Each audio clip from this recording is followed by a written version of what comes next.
Hello, everybody, and welcome to the Stream of Chaos. My name is James, and I am the Game Master for today's game of RuneQuest, role-playing in Glorantha.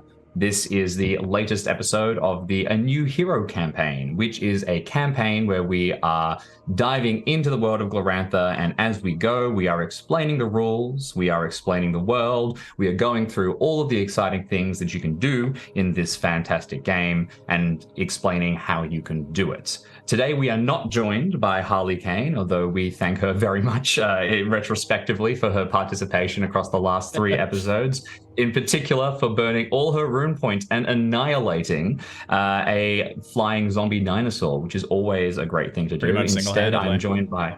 Exactly, yeah, that was pretty damn cool. Humaktis, they're not bad. I'm joined by David and Bridget. Telos and Iracha, and we'll get them both to introduce themselves. Bridget, can we start with you?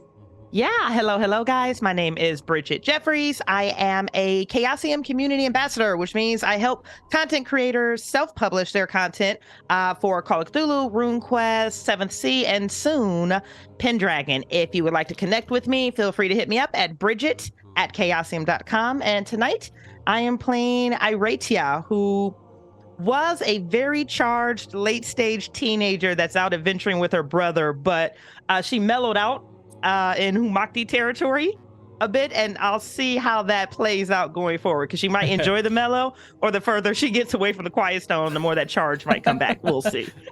It's a funny contradiction, isn't it? You've got the Humakti that can annihilate giant dinosaurs and dual centaurs, and the overriding emotion for them is just mellow. Like, just meh. a little bit of chill. It's all fine. It's a soft Tuesday. Nah. Yeah, g'day. I am Dave. I am the keeper for our ongoing Call of Cthulhu stream. So if you're enjoying RuneQuest, you want to check out a little pulp action, do tune in each Friday at 3 p.m. Pacific as we continue our ongoing Two-Headed Serpent campaign. But for this session, I am playing Telos. I am an initiate of Yinkin the Shadow Cat, and I am a hunter determined to fell the grandest beast in this region. I'm not counting that undead thing. Undead don't count for that great hunt, so I'm going to find something that's still kicking, ideally, that I can bring down in the name of my god. It sounds like a very sensible idea. Also, the ongoing problem of the undead in our village and the dancer that we need to find. That whole thing. All Yeah. of that, if we get to it. We'll see how she goes. Duty, responsibility, all of that stuff in the background. Now, we'll go into a quick recap and then jump into the adventure, but first of all, I want to say a quick thank you to Sirenscape, which is a fantastic tool that we use to improve our games.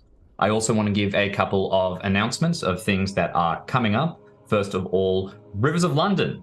The Rivers of London TTRPG has been announced now for release on November 30th in PDF version. So you can check out more information about that across on the Chaosium YouTube channel if you want to watch interviews with Lynn Hardy, the writer, and you can also keep up to date with all of the latest news, looking at Chaosium's various social feeds, things like that.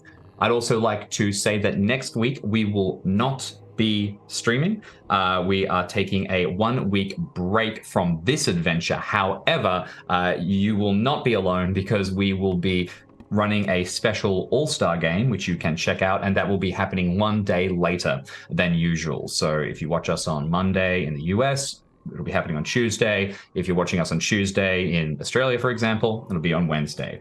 Finally, there are a couple of conventions happening across the next week, and you can find Chaosium presence at both Dragon Meet and at PAX Unplugged.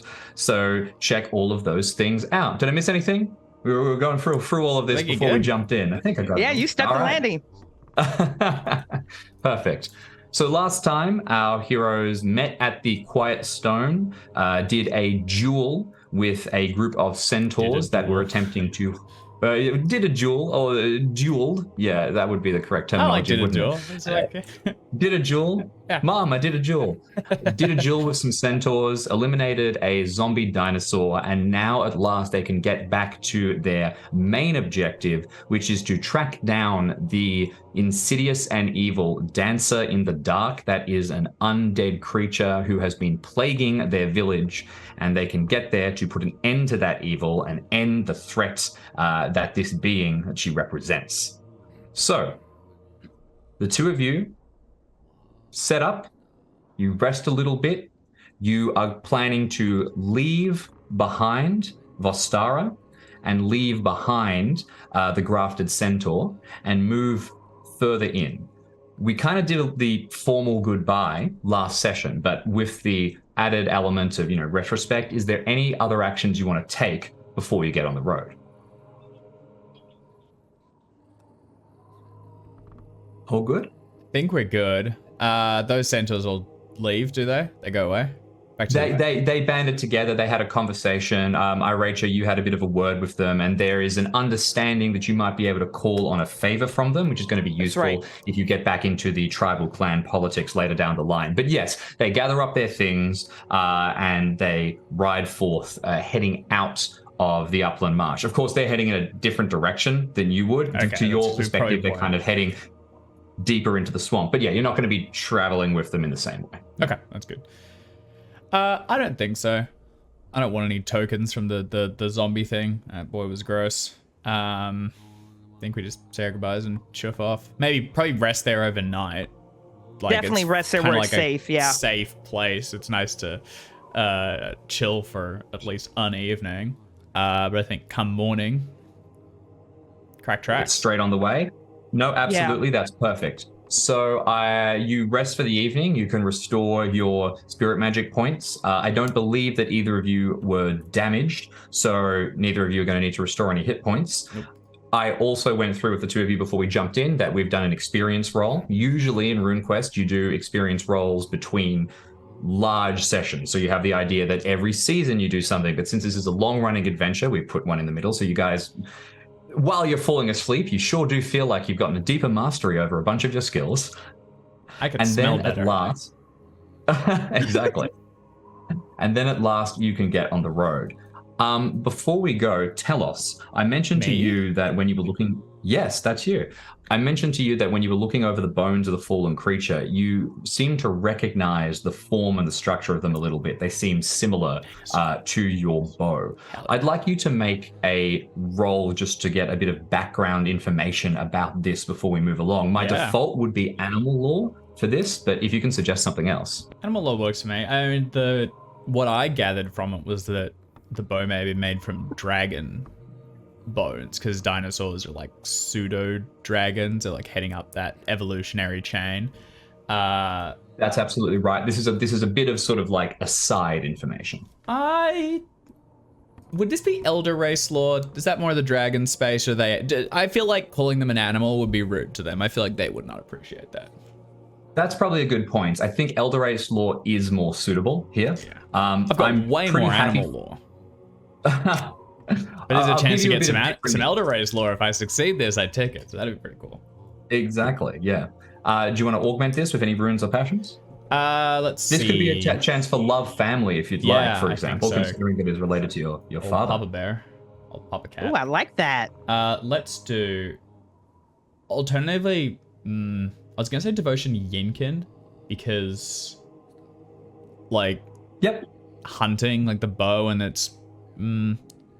No, that totally makes sense. That might be a little tenuous. I can see it. Your devotion to Yinkin is your path as a hunter. It's what makes you who you are, and your way as a hunter is using this bow. Yeah. Wanting to hunt down these animals. It's kind of related to your grand quest. So yeah, 100%. Despite all that, I think I am actually going to go love family. I think the reason I'm focusing on this is because the bow is tied to my father, and that's the threat. So without any more arguing for or against myself, I will roll. Okay, so that's a success on love family. I'm gonna tick that. Let's get a little improve ski later, which is going to increase my roll by 20%, I believe, for passions. Yep. Which brings my Elder Race lore up to a grand total of 15 plus 20, 35. There's a chance. That's doable. You've got high intelligence. It was I've one of got your numbers defining under that before. characteristics. Twang. Oh, that's a 2.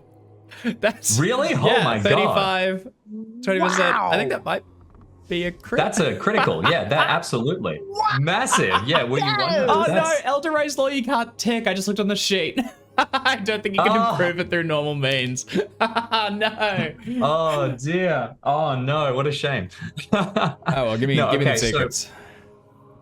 Well, look, with a critical, you're still going to get a little bit of information. So let me go through the various tiers. At a regular success, looking down at this, you are going to figure out that there is something a little bit unusual about the bones of your bow. So this is you sitting down, and rather than looking at the bones themselves of the creature, this is maybe you examining your actual bow. Maybe you've gotten on the road a little bit, and you're like, this possibly dragon bone, but no, there's something else about it. This doesn't match the standard thing of if you just cut open an animal and forge something with it. With regular success, you figure that this is probably something that has been petrified. So this is maybe very, very old dragon bone, which might give you a little bit of extra information. With a special, you were going to remember old stories, a little bit of history about kind of ancient dragons, elder dragons, things like that. And you know in the distant past that the Empire of Worm Friends, that is sort of the ancient empire that came before the Sartorites, this legendary old civilization that had access to great power. If you're looking at old dragon bones, it's likely going to have been inherited from the age of that empire. And with a critical success, so sorry, just to hammer on those quickly. So they're an ancient empire, the Empire of Worm Friends. Yes, they came long before the nation of Sartar was founded, and they before pretty the much Sartorites faded. arrived. Like we wouldn't know much. Yes, they no are longer long have gone. a presence. Well, this is kind of the eldritch knowledge sort of thing. You might be able to delve into a deep dungeon and find their presence, and of course, trained historians will be able to point out remnants of their culture or remnants of their ideas that still linger. Critically, the Dragon Rise, which was a major event in the history of the world, which is when the lunar armies were pushed back by the Sartorites, was related to all of this. But you, with a critical success, have a much more present relationship. The Empire of Worm Friends is where you believe the sacred, or sorry, not sacred, the very unsacred, the blasphemous magic or blasphemous science that is used by the Dancer in the Dark originates from. Oh, no. That is the same time period. That is the same era. So your bow is your bow is possibly something that if the Dancer in the Dark sees, might recognize something interesting about it. Okay, hell yeah. All right. Big load of information there, but that's the beauty of getting a points. Okay. Yeah, awesome. critical. Yeah, I will have that. Thank you very much. Just noting, I was looking at the skills because I was seeing if I was able to tick it up. There is Draconic Lore, is actually the one just above Elder Race Lore. Can I open Draconic Lore? Like, can I add that to my sheet and tick that? Yes, because it starts at 0, but with my inspiration, I do still get under it. So. Yeah, I love that. And let's look. I'm all for exciting things, maximum game fun. Roll a d10 and then apply that as the base value. This is you start to remember, faded old memories of stories that you heard passed down via your father or via your mother telling stories of your father, and you start to realize the connection suddenly. All of those things were about dragons. Oh my god. Also, for reference to those who might not be familiar with RuneQuest so much, dragons being much more like gods in this setting than sort of the typical fantasy big monster kind of thing. Hell yeah. Very cool. Okay. Noted. All right. Great. So, on the road then. Now, you don't have an exact location for this tower. You know approximately where it was. You got a real good whiff of it when you... Yeah. It's one of your rune spells, correct? That you use to get that information? Yeah, okay. So these are powerful pieces of magic, and you have an approximate direction, but it's going to be difficult to find. So we're going to break now into several days of travel where you're going to be harassed along the way, have all kinds of information, and we're going to see how many resources you expend and what state you're in when you finally get towards the tower.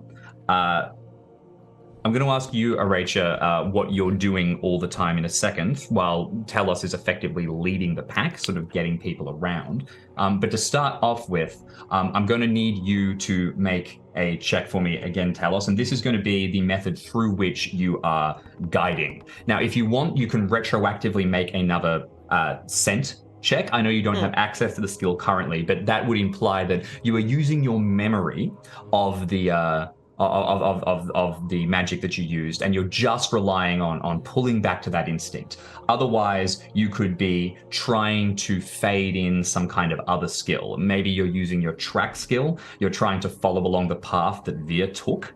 Maybe you could be using, you literally just search or something like that, doing quadrants, going through really, really carefully. Yeah. I'll leave it to you.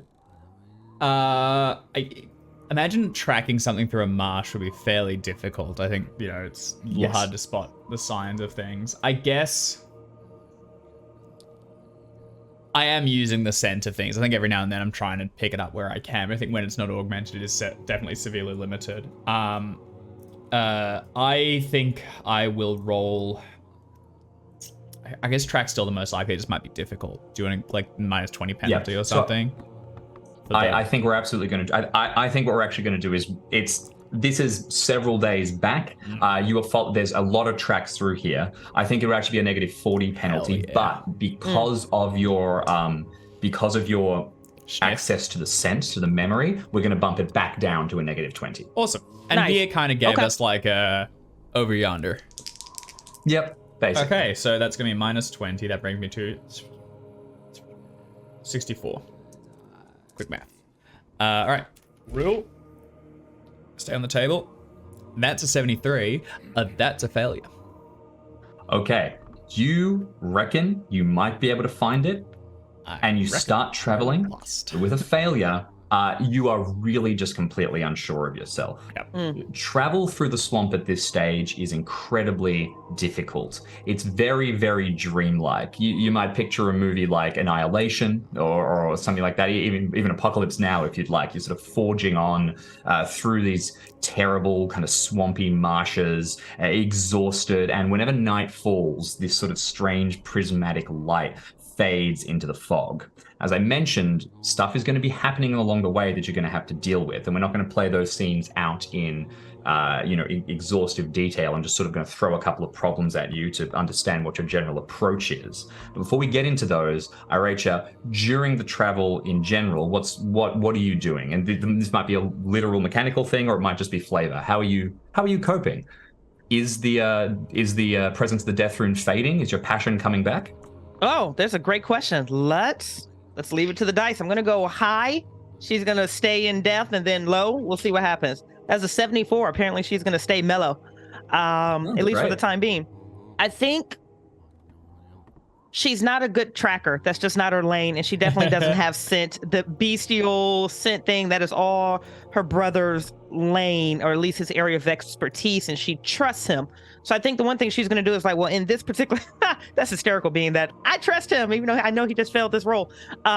He's leading us there. We'll be fine.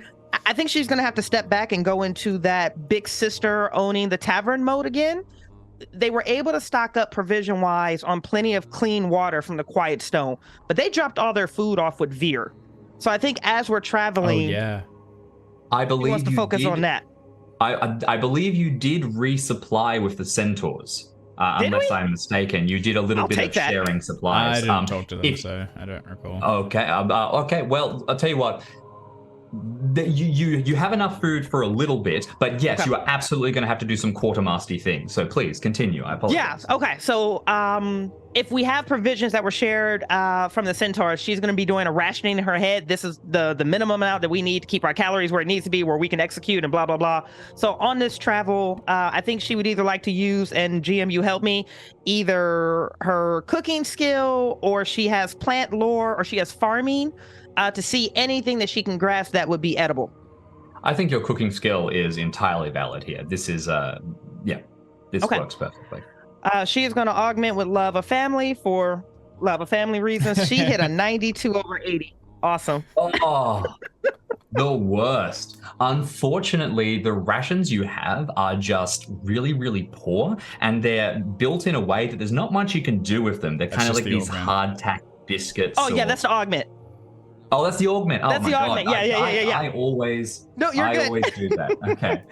Don't worry, I might also fail the cooking roll. Yeah, and then we can go right back into it. And then we go right here. I'll save you the try. You got a minus 10% for the. Yeah. Okay. Yeah. You subtract 10% for having failed the inspiration with a passion. At least I'm not locked out of love or family for now. It's just a negative 10. I'm locked out of other things. All right, guys. So cooking is a 50, dropped down to 40, and she hit a 12. Nice. Okay. Yeah, that's pretty damn good. That's a special, right? No, I don't think so. A fifth? No? Okay, just a regular 12 over 40. Okay. No, 40. Sorry, I misheard. All right. Absolutely. Yeah, that's a success. Screw that. Hardtack biscuits, that's high dining. You're able to do amazing things with it. More importantly, you are able to grab a couple of supplies that you can see around. There's not much going on inside the swamp, but you can recognize a couple of plants here and there, boiling them like this. You thought that you'd have more food when Vostara left, but somehow, maybe she wasn't eating anything. You really don't seem to be getting any more. But that said, you are able to kind of restore everybody a little bit. It's not going to have an immediate mechanical effect. But what we're going to do is that there's a couple of things that could happen which could slow you down, tire you out, give you some real sort of debuffs. Knowing that you are well fed is going to counteract one of those. So you have a little bit of breathing room. Oh, nice. With some of the problems that are going to get thrown your way. That's good, because we're hella lost. Yeah, it's gonna be real bad. Speaking of which, hella lost. Tell us. Yeah. Do you want to give us a sort of image of what you look like in the process of this tracking? I think again, not huge on marshes, and the sooner we get out of this place, the better. I'm very much a man of the wild, but there's only so wild I'm willing to get, and this is over that limit. So Tellus is sloshing along through the mud, and whenever there's a remotely stable-looking tree, he'll clamber up it to try and get a sense of things. I think he's continuing to navigate through the sun's rising and setting in a generally whatever cardinal direction we were sent to go in, which is taking us deeper into the marshland, as I understood. But I think he's it's been 2 days of travel without any confirmation of direction, and at this point it's really sort of a, do we double down and continue, or circle back? I mean, I think I'm still confident enough I could take us back in the direction of I know if we go that way, we would eventually get out, but I don't know if we can necessarily hit the Quiet Stone again, especially not without Vostara's direction. So I think it's just continuing to push forward and hoping that eventually we'll find some sign of the rising danger and the darkness. We understood that she was creating some of these abominations, so I'm keeping a close eye out for any threats, almost in a, boy, we don't want to fight him, but it would at least confirm that we're going in the right direction. Also, if there's any another one of those great big tree ticklers soaring around, I'll keep an eye out for one of those as well. Yeah. Great idea. Fortunately, or unfortunately, some of those things might find you. Oh no! When you're traveling through the marsh, you don't have a clear direction, and on the other side of the upland marsh, so that is further to the west, there's the large mountain range, and on the other side of that mountain range is basically Tash, which is the frontier, the last province of the Lunar Empire, and it's where the sort of campaigns that are currently being battled against the Sartorites are being sent from.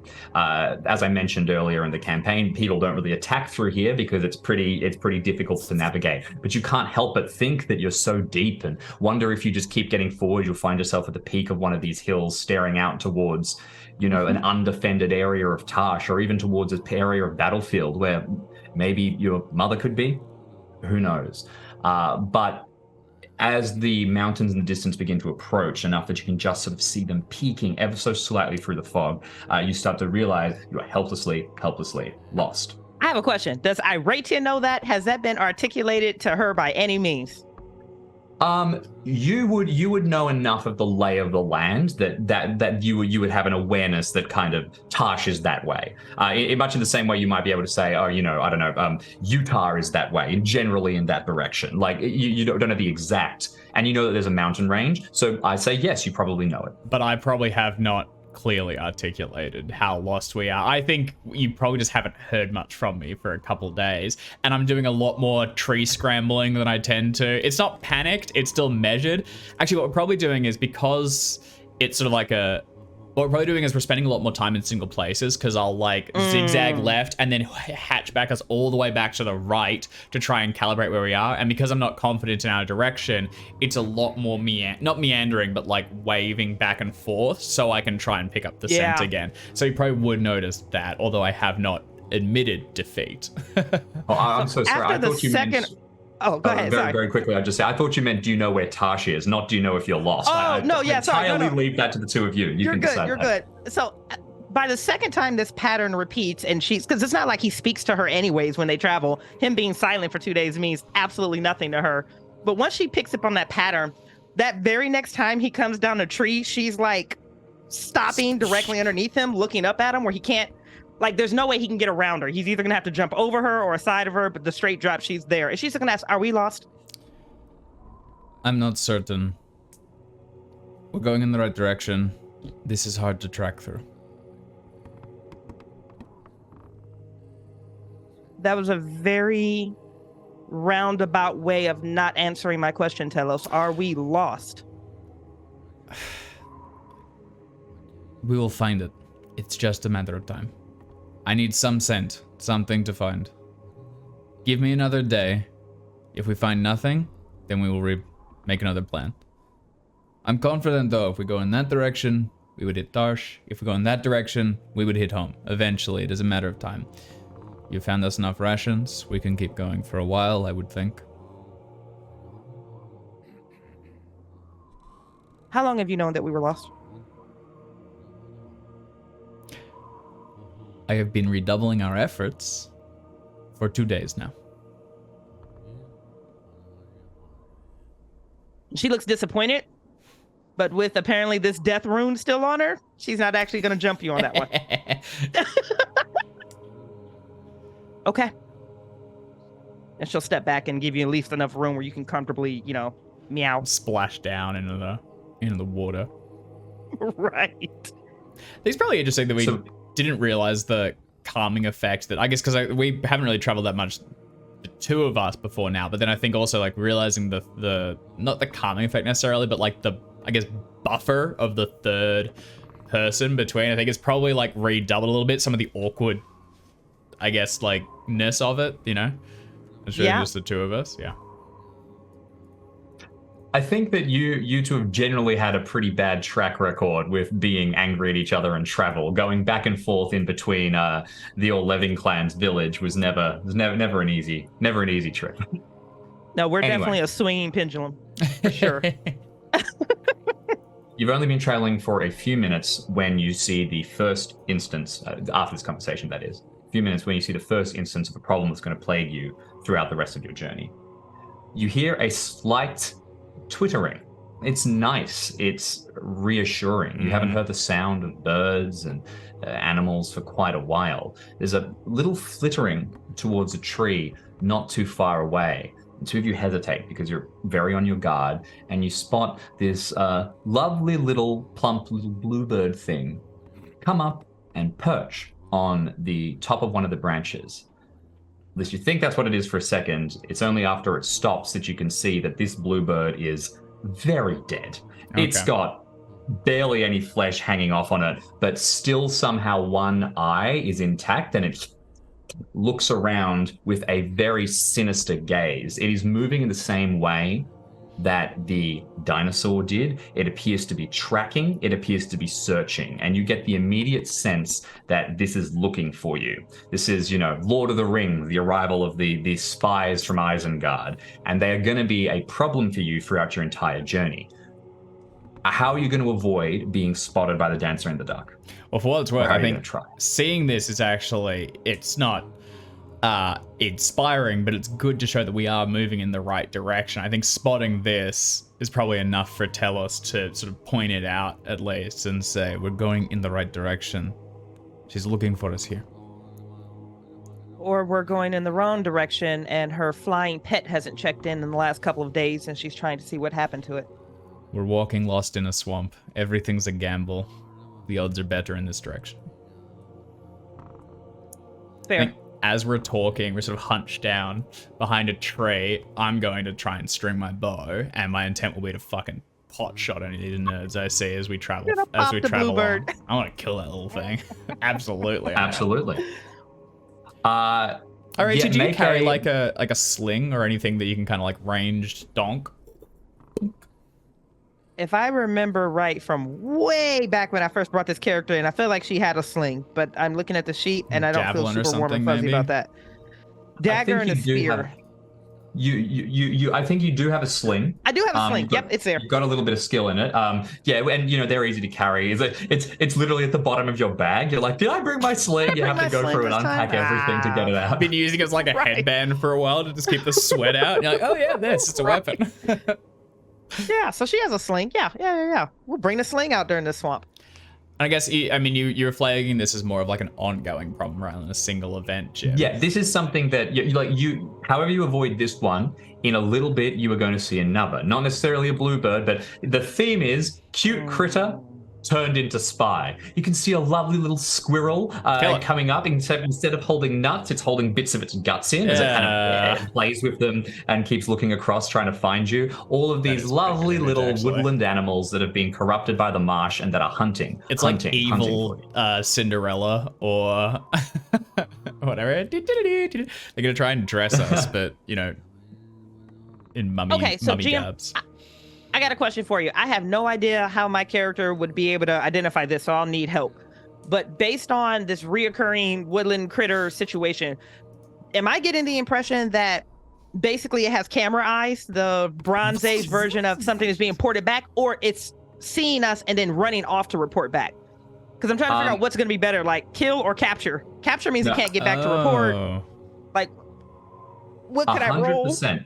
Very good question. So first of all, just in general, you have this pretty bad sense of being watched, being observed, and you know that there is evil magic at work within this place. In terms of specifically being able to get like, okay, how is this magic working? How is that going? Your best would probably be something like spirit lore, honestly. So understanding exactly where this thing fits in the sort of structures of magic, whether it's a being, whether it's connected. Otherwise, you could get Orlanth's perspective on what is going on via cult lore if you wanted to use your cult lore instead. I'm pretty happy to receive, for you to suggest something else. But the type of magic that you both tend to use is a lot more kind of primal connection of the gods. There are more academic magics for what it's worth. The cults of Lancor-Me and even some of the lunar cults have access to what is called sorcery, which is very much kind of traditional spellbook magic. And there are learnings there that could be applied to this situation, but you don't necessarily have access to them at the minute.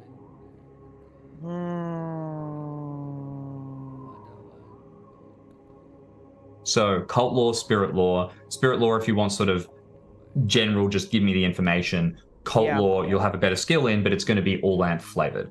That's a good point. Oh, go ahead. Sorry. I was just thinking because I was kind of running on player knowledge for a little bit there, but it's interesting because as ourselves, I think what I would notice would be that the animals are behaving in a non-animal, like they seem to be, like we got the sense of them searching and stuff, and I guess our instinct would be that, because we know that the dragon was, or not the dragon, the Pteranodon was created by the dancer and seemed to be scouting around sort of like some sort of automated system. So we wouldn't necessarily know that whether it can see through them. Yeah. Babe, let's go with the Orlanth and see what happens. I wish there was something else that I could do that's not animal behavior, but something where if I watched one of them for long enough, that's just like that bluebird. If we continue walking for another mile, is it sticking with us or does it see us and it blips away? And then it does it come back and check on us? You could argue an insight other species I'd be happy with, would be fine. But that's literally you kind of watching and trying to guess its behavior. If you would like to reveal yourselves to it, I'll give you a bonus, but you don't know what the consequences of revealing yourself to it would be. Yeah. Okay. Let's stick with the Orlanth. I'm going to go. I am going to attempt to... May I augment? Is this a new scene? You augmented previously, did you not? I did. Yep. We are still within the same journey at this stage, so no, you're going to be out of augments. No worries. All right, guys, I'm trying under a 35 and I hit an 81. That is a negative Ghost Rider.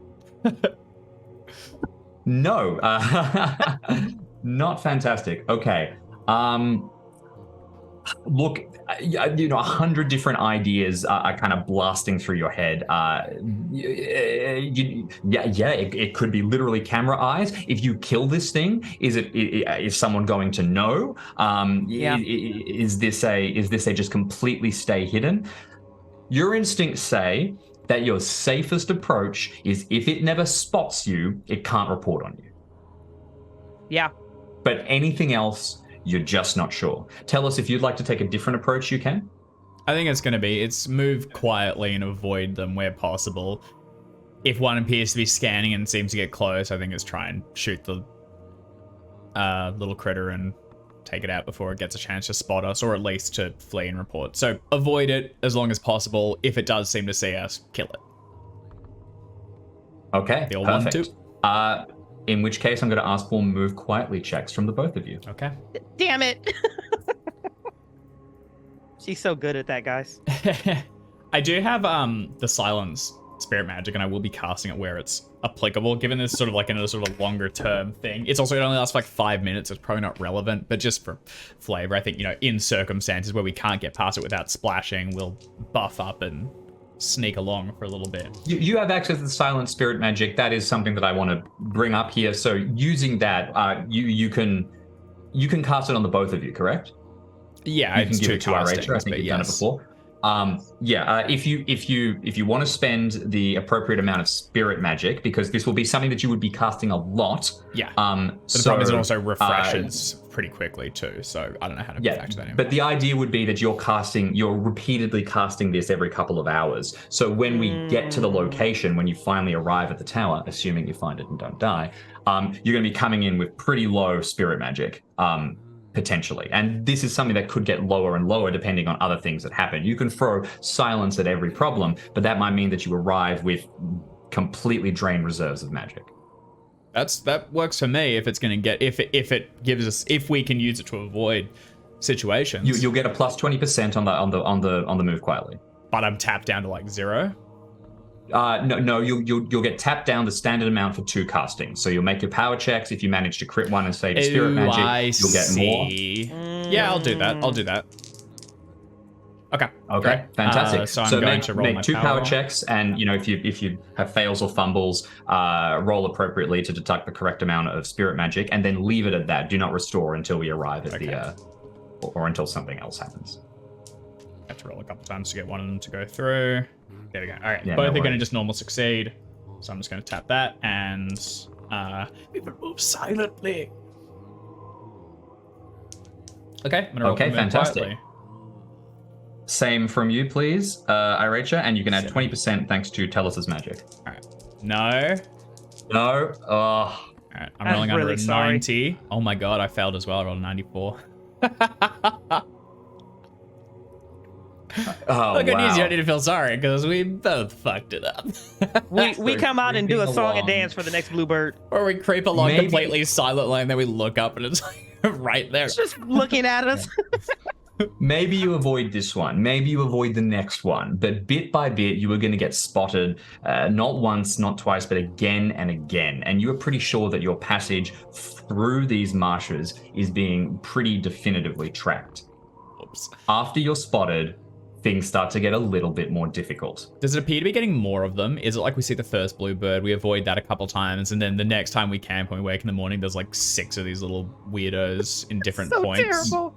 Yeah, it's exactly that. And you, as you mentioned, you try to shoot them when they arrive if they do spot you. But it appears that whatever message has gotten out, and they are kind of sending in scouting runs. They're not literally hovering, watching you the whole time, but they are tracking your approximate location. And there's a bunch of these different critters that are coming.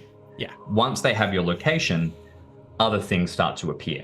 There are dear. still undead in these swamps. There are still a bunch of zombies. And when they have your approximate location, they can send these things in. Now, it appears that they're not running to you as if they have a lock on you. Maybe the control over the zombies doesn't extend that far, or maybe the information is not exact, but the area that you are in starts to be plagued by more and more of these creatures. I'm going to need the two of you to find some kind of solution. There are a bunch of zombies on your way. Now we're playing The Walking Dead. We're just moving through the whole TV series. Just the Left 4 What's your Dead plan here? coordinator or whatever has started sending in all the next wave of, Exactly, yeah. of whatevers. Okay, so we begin to notice that there's more and more of these things. We can't avoid them.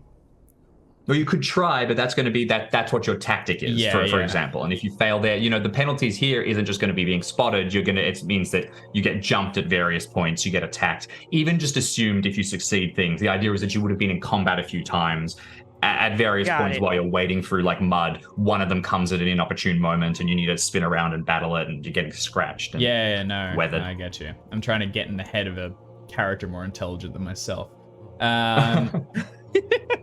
So attempting to hide and skirt around at this point would be kind of doubling down on the same attempt. Do we have a sense of how close we are? Is rush for the end goal an option? Is like we run for a day and a night and we might make it there before, we just outpace, and these things are slow. They're shambling. If we can move quickly enough, we might be able to get there before they mass, and then we just go for the head. I'm afraid that you failed the check that you need to try and find this place quickly. So you're thinking that, but unfortunately, Tellers, you keep having to stop to make sure you don't double back or head in just the wrong direction.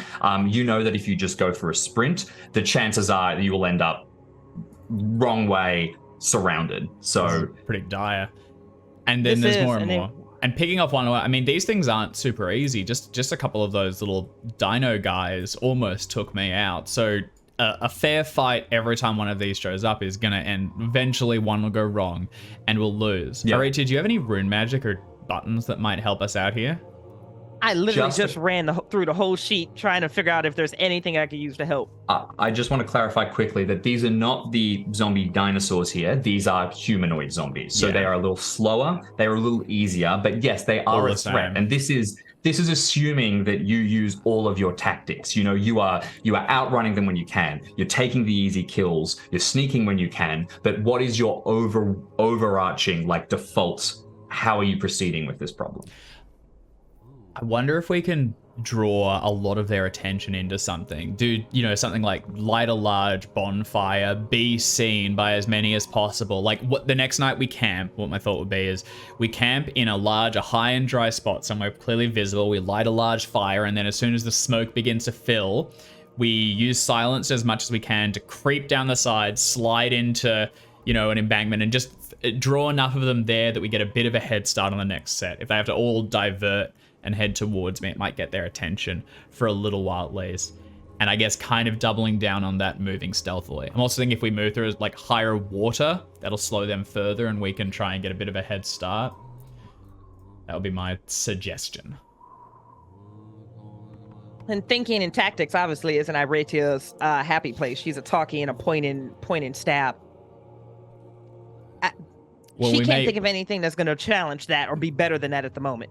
And I think plan So B is try going to it. be going straight to the stabbing when we get ambushed by more of these. So I think if that suits you, I'll suggest it, and I'll stow my weapons and everything, and then we sort of, you know, look as if we're setting up camp for the night, possibly, you know, basically priming ourselves like, oh no, don't ambush us, we'd hate that so much, and then slip out before they can catch us.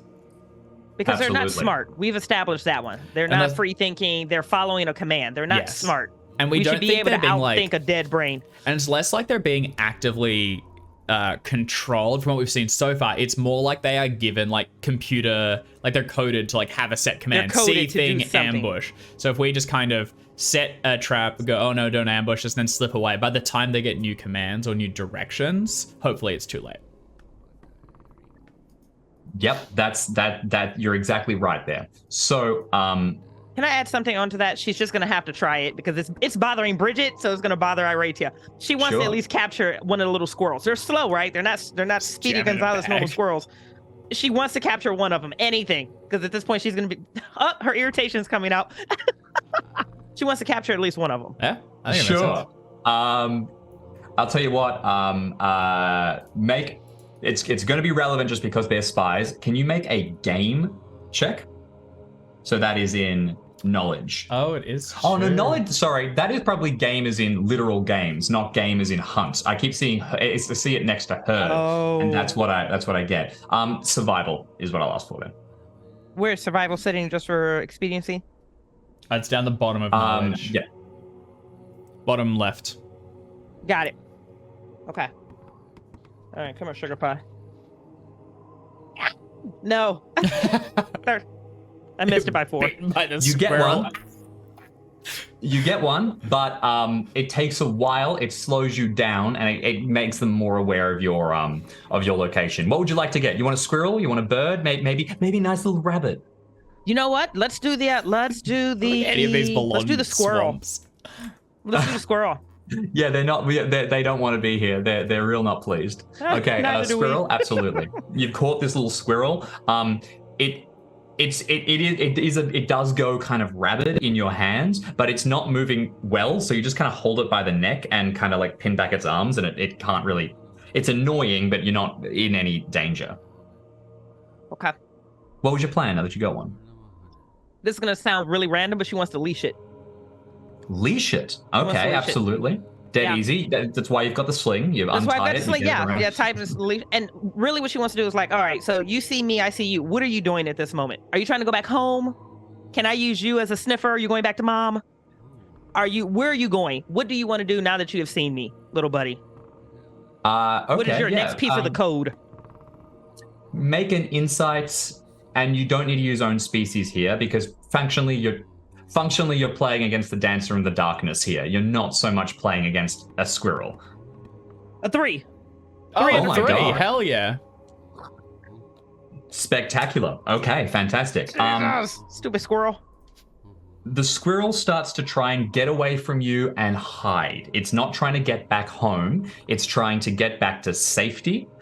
It's also not necessarily trying to get more information. Leading it around a little bit, you're able to reverse engineer what you think is going on. And from your estimation, to follow up with a computer code analogy, the detection appears to be a lot more like, intruders in quadrant B6, activate the defenses. So even when these things spot you and they need to rely on their bits and pieces to spot you, they need to see you or they need to sense you, they can communicate telepathically that they have found you. Okay. But that's it. So think of it like you're a blip on a map that they've got, and that's what they have for you. That is really reassuring. She will recite that and relay that over to Telos. I don't think she's searching specifically for us. She's searching for anything that is moving in her territory. Sorry, I will clarify. Damn it! With the critical, she's definitely looking for you. Never mind. Specifically, because we've shown already. This is the redoubled efforts. Exactly. But she doesn't have like. So it's more that. If anything starts making a beeline in the direction of the tower and is putting up resistance to anything that she sends, she knows it's going to be you, because that's the only thing that's going to be coming for her. So she's trying to track your movement, but she's not like actively watching you, which is why plans like your, this fire that you set up, if the ping is there, it's like, yes, they've set up camp, converge everyone. Might work. Should work. So if we bag this one, then bring it out, get pinged by it and something else, and snap this little nasty's neck, chuck it in the fire, and head off. Okay. Fantastic. Deploy. So you head forward. You wait until night falls, and you've got these kind of strange, almost psychedelic twists of color that are leaking into the mists around you. You begin to set up a fire, and you get ready to leave. I want somebody to make a survival check, and this is going to be getting a bonfire, sort of setting up your camp, drawing in, baiting the trap. Yeah. And then I think that, as I would assume that Telos is going to make a survival check. Irachia here, literally, if you want to, and this is with your, because that with a 2, that would have been your second crit for the session, no? Yeah, or that's 2 the crits for second me. crit. Yeah. At least this game, yeah. You are pretty Nice to sure get a that win. once there's a ton of these things around, if one of them drops, it's not going to give you away. Like if they have like, there's only one Watcher in section 2 and it gets a ping, and then we've lost contact with Watcher from section 2, it knows you're there. Got it. But if it's sending a million things and a couple of them drop, it doesn't know what direction you've gone. It doesn't pick up anything. So if you want, you could like cover the escape with a broadsword skill. I'd be perfectly happy. Like you guys are sprinting out and you literally lop off one's head so that they don't follow you. And it's not going to give you away. This rules because from their perspective, they're Ripley and we are the alien. Like they're getting the occasional ping of where we are as we get closer and closer. And like then they think they've found us, and then we slip in through the vents and just ambush them. What do you mean they cut the power? Yeah. I love being the horror villain. All right, let's go and murder her in her own home. Yeah, she's in her tower. She's real trouble. Oh, they're coming. They're getting closer. And I mean, she's from the Empire of the Worms, friend. So arguably, she's come out of cryogenic sleep. I mean, it's just the analogy works. The analogy works. Hell yeah. Is I all was I'm rolling saying. survival. And you over. keep trying to kill her pets. Yeah. Yeah. We're going after what's the cat called? Chester, Mr. Jonesy. Jonesy, that's Jonesy? it. We're going Oh. after Jonesy. There we go. Standing. Excellent. All right. All right. So My survival check and survival broadsword check. sucks.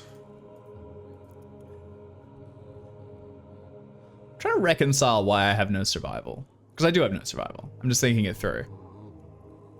I guess It survival could be would that be you don't like... need it. You're just used to sleeping easy. Like you don't set up fires. You don't camp. And it's interesting because I've previously also never really strained, like as much as I'm initiative Yinkin, I'm an initiate. I've only done one long journey through the forest near our home. I probably had I had a tent, I would just set that up. Yeah. I'm not really like big on foraging.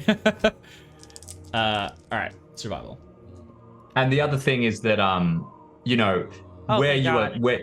good rolls, but where you stage, near Sata, it's pretty good area. It's like, I don't know, it's like camping in California. You're like, oh, it's not going to get real bad. I rolled a 10 under 25, so it's a success. Success.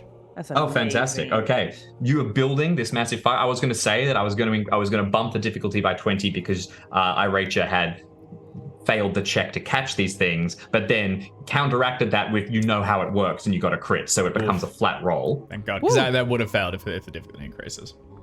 Fortunately, you're fine. You build up this fire. You can immediately see these dark shapes blooming in through the darkness. You hold, you wait until the last second, and then you go sprinting out. Maybe one or two of these things pop up, and Irachia, broadsword is the idea, or do you have a different approach? No, I'd absolutely love it. That was a 19 under 77. She made it. So crunch on her way out the door. So the only things that block your path, you manage to take down, and suddenly you are back out, evaded, you have escaped into the woods, and the search begins once more. They will find you eventually again, but you have tactics now, and you probably do this one or two more times. your tactics, and you know this because they don't have, like I said, they don't have eyes, so they don't know what you're doing to escape. So you can just repeat it again and again because these things aren't intelligent. You do, however, go sprinting off through the night. In general, rest is going to be difficult inside the upland marsh. You are surrounded at all times. You're never sure when you have a moment to sneak a little bit of sleep. How are you going to solve the problem of exhaustion? Is this just a push on? Is this just a try and like force yourself through, potentially take a bunch of penalties to your physical stats? Are you making preparations to try and stop and grab a little bit of sleep here and there? Does one of you want to try a alchemy roll and put together some kind of strange coffee-like substance that when mixed with milk and foamed just right will get you through the evening? That is dope. That's so fun. I love the narrative thing of like that, like running low on sleep, barely making it in. So I think it's try and get some sleep. It probably ambushed. A lot of scenes of us like half awake, and then the other one like grabs the shoulder and shakes it away because, oh my god, just over there, there's one of them, and they're looking right at us. Like I think it's struggling forward and probably beginning to feel the effects of several days with little to no sleep. Yeah, sleep deprivation is a problem. Just to say quickly, Bridget, if you guys can't put forward a tactic, what it's going to be is it's going to be a constitution check. Yep. And since you are well fed, you know, you can't get good sleep, but you are getting good food, you can have plus 20% on the roll. Ah.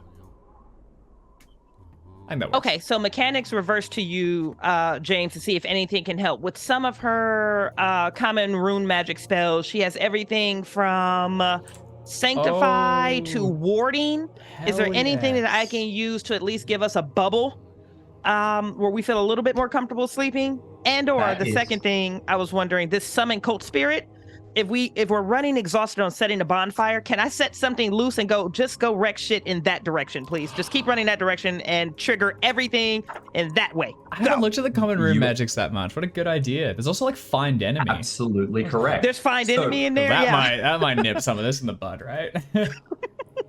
So for reference, rune magic comes, you know, is your powerful ultimates in RuneQuest. These are your big fancy spells, and they are related to your gods and the power that they give you.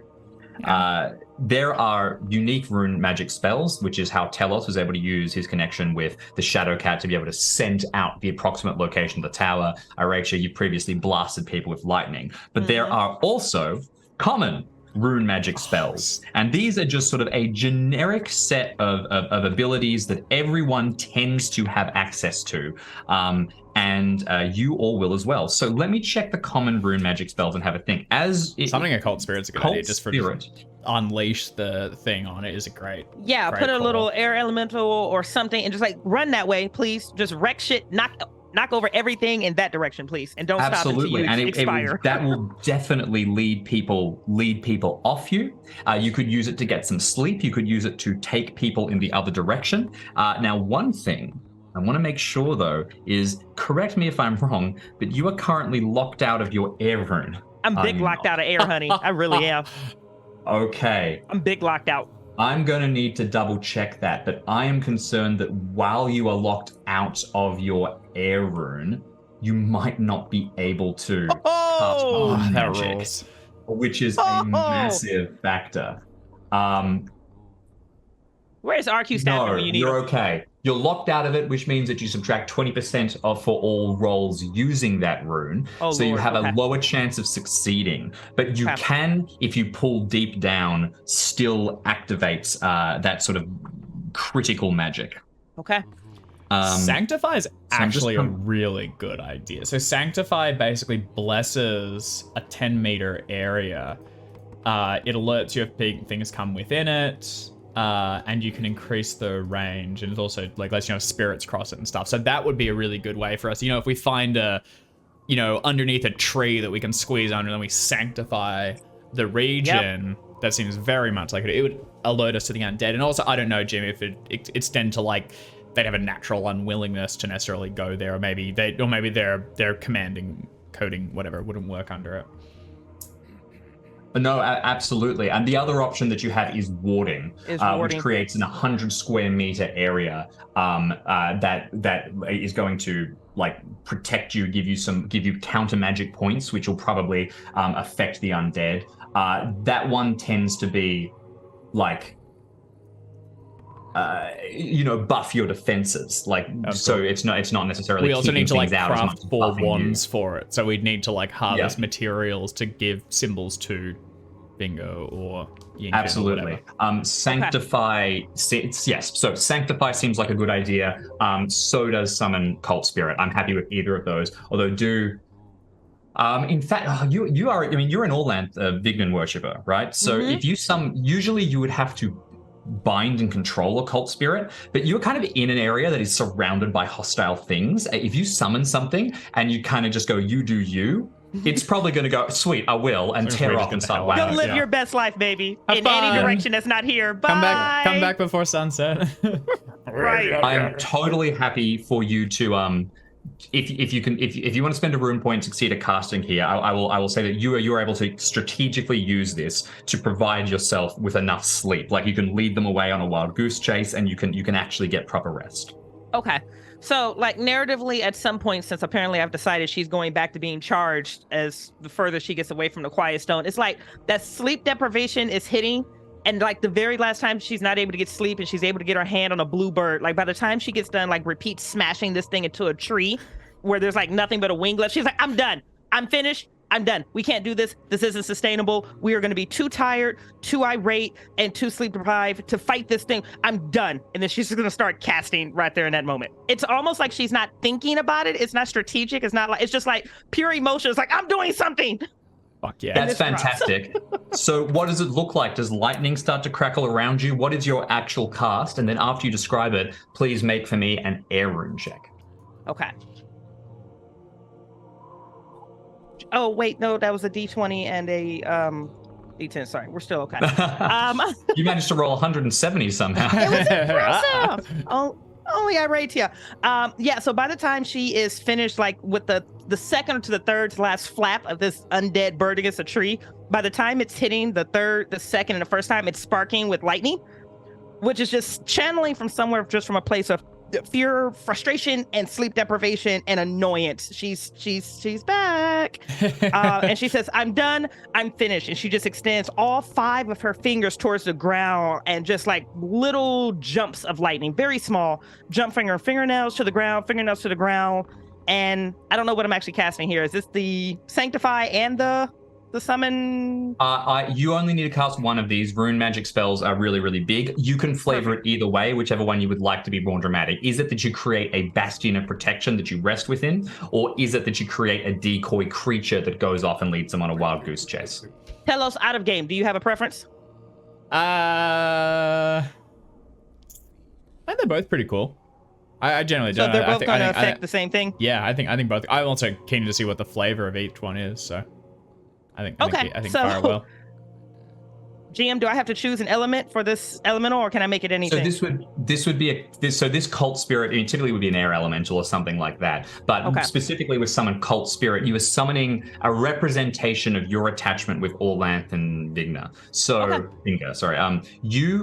you can make it up. Say what it is. Take it, give it form, give it life. Beautiful. So yeah, by the time this lightning is jumping from her fingertips into this Marsh's wet ground, the water begins to bubble, it begins to electrify, and just this swirling little wind, like about this size of a creature that's just like whirling wind, is just going to manifest, but it has lightning that's ripping through it. But it's also just as angry and displaced as she is, so it's swirling mud through it too. So it's like pulling up mud and throwing debris, and it's like crackling, and it's upset, and she's upset. And she's like, "Just go!" It bursts away. Let me ask you one last question: does it have any kind of recognizable anthropomorphic details? Like, is it loosely in the shape of a person, or does it have like a face within the storm, or is it just uncontrolled, untamed energy given life? I think it's, if she were calm, it would probably have an actual, human facing, presenting way. Right now, it's just a blob of emotion. literal storm kind of whips out into the darkness, and it casts away the fog where it goes. And as you wander, you can see that all of these creatures begin to follow it. And when you look back, cresting hills and gazing through the trees, you can occasionally see these large kind of crackling lightning bolts and flailing wind in the distance. And the rumble of thunder brings you an immense sense of peace as you head deeper and deeper inside. You do, however, because you want to make the most of what you're doing, what you've provided for yourself, you take some time to sleep, and then you keep walking, and at last you have a bit of peace, wandering through these strange colors. I mentioned that the journey is becoming more and more dreamlike, and that feeling, it continues. You're not sure whether this happens while you're sleeping, whether it happens while you're traveling, or whether it's sort of outside of the both. It's some kind of strange alternate moment of awareness. But both of you are going to communicate in a vague sense with the gods that are present within you. So I have a couple of questions for the two of you. I want to start with you, Tellus. You have brought down one of these massive beasts. You've looked at this. Well, I'll be honest. I didn't actually contribute a whole lot to that. I shot it like 2 times. I'm pretty sure the Humakdi force ripped it out of the sky. Very true. I was there though, and I saw it. It looked fucking sweet. He witnessed it. In which case, maybe you're jealous slightly, or maybe you just don't care. The numbing of the death rune pulled it all away. But anyway, you are in a distant land. You are in the wilderness. You are a predator stalking through a land of predators, and that is where Yinkin belongs. Not fighting to be the apex, but comfortable within its own skin, or perhaps like a lion leading over its pride. I don't know. I want to ask you what kind of hunter you are, broadly speaking. Yes. And I want you to try and think of perhaps some kind of vision that could accompany you on this journey as you trudge through the woods, as you stop to kind of track. What do you see? What does Iratia see of you? What is like a spiritual manifestation of this? In the movie, we start to hear dramatic music as we see this kind of magic realism moment go by. Having a think. I think it's less a predator among predators. I think we're very much the prey side of things at the moment, or if being generous would put us at scavengers. So like creeping between areas, trying to avoid attention, kind of dangerous if cornered, but ultimately well aware that we are outnumbered and overwhelmed. It's kind of like a dreamlike state, right? Sort of a personification. You are exhausted. It might literally happen when you fall asleep, or it's something that's more, you become aware of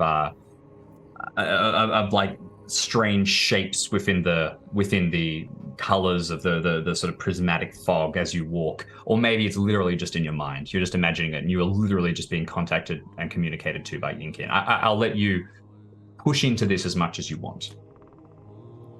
It's RuneQuest, though. These sort of magic moments, these feelings of connections with the gods, they are what define people. You probably have had moments like this where you felt a deep connection to Yinkin, and that's what led you on the path that you originally chose. Yeah. But I just think it's if probably. You want a second to think. I think I got it. I just pulled up the Yinkin page in the RuneQuest book. I just had a little skim back over it.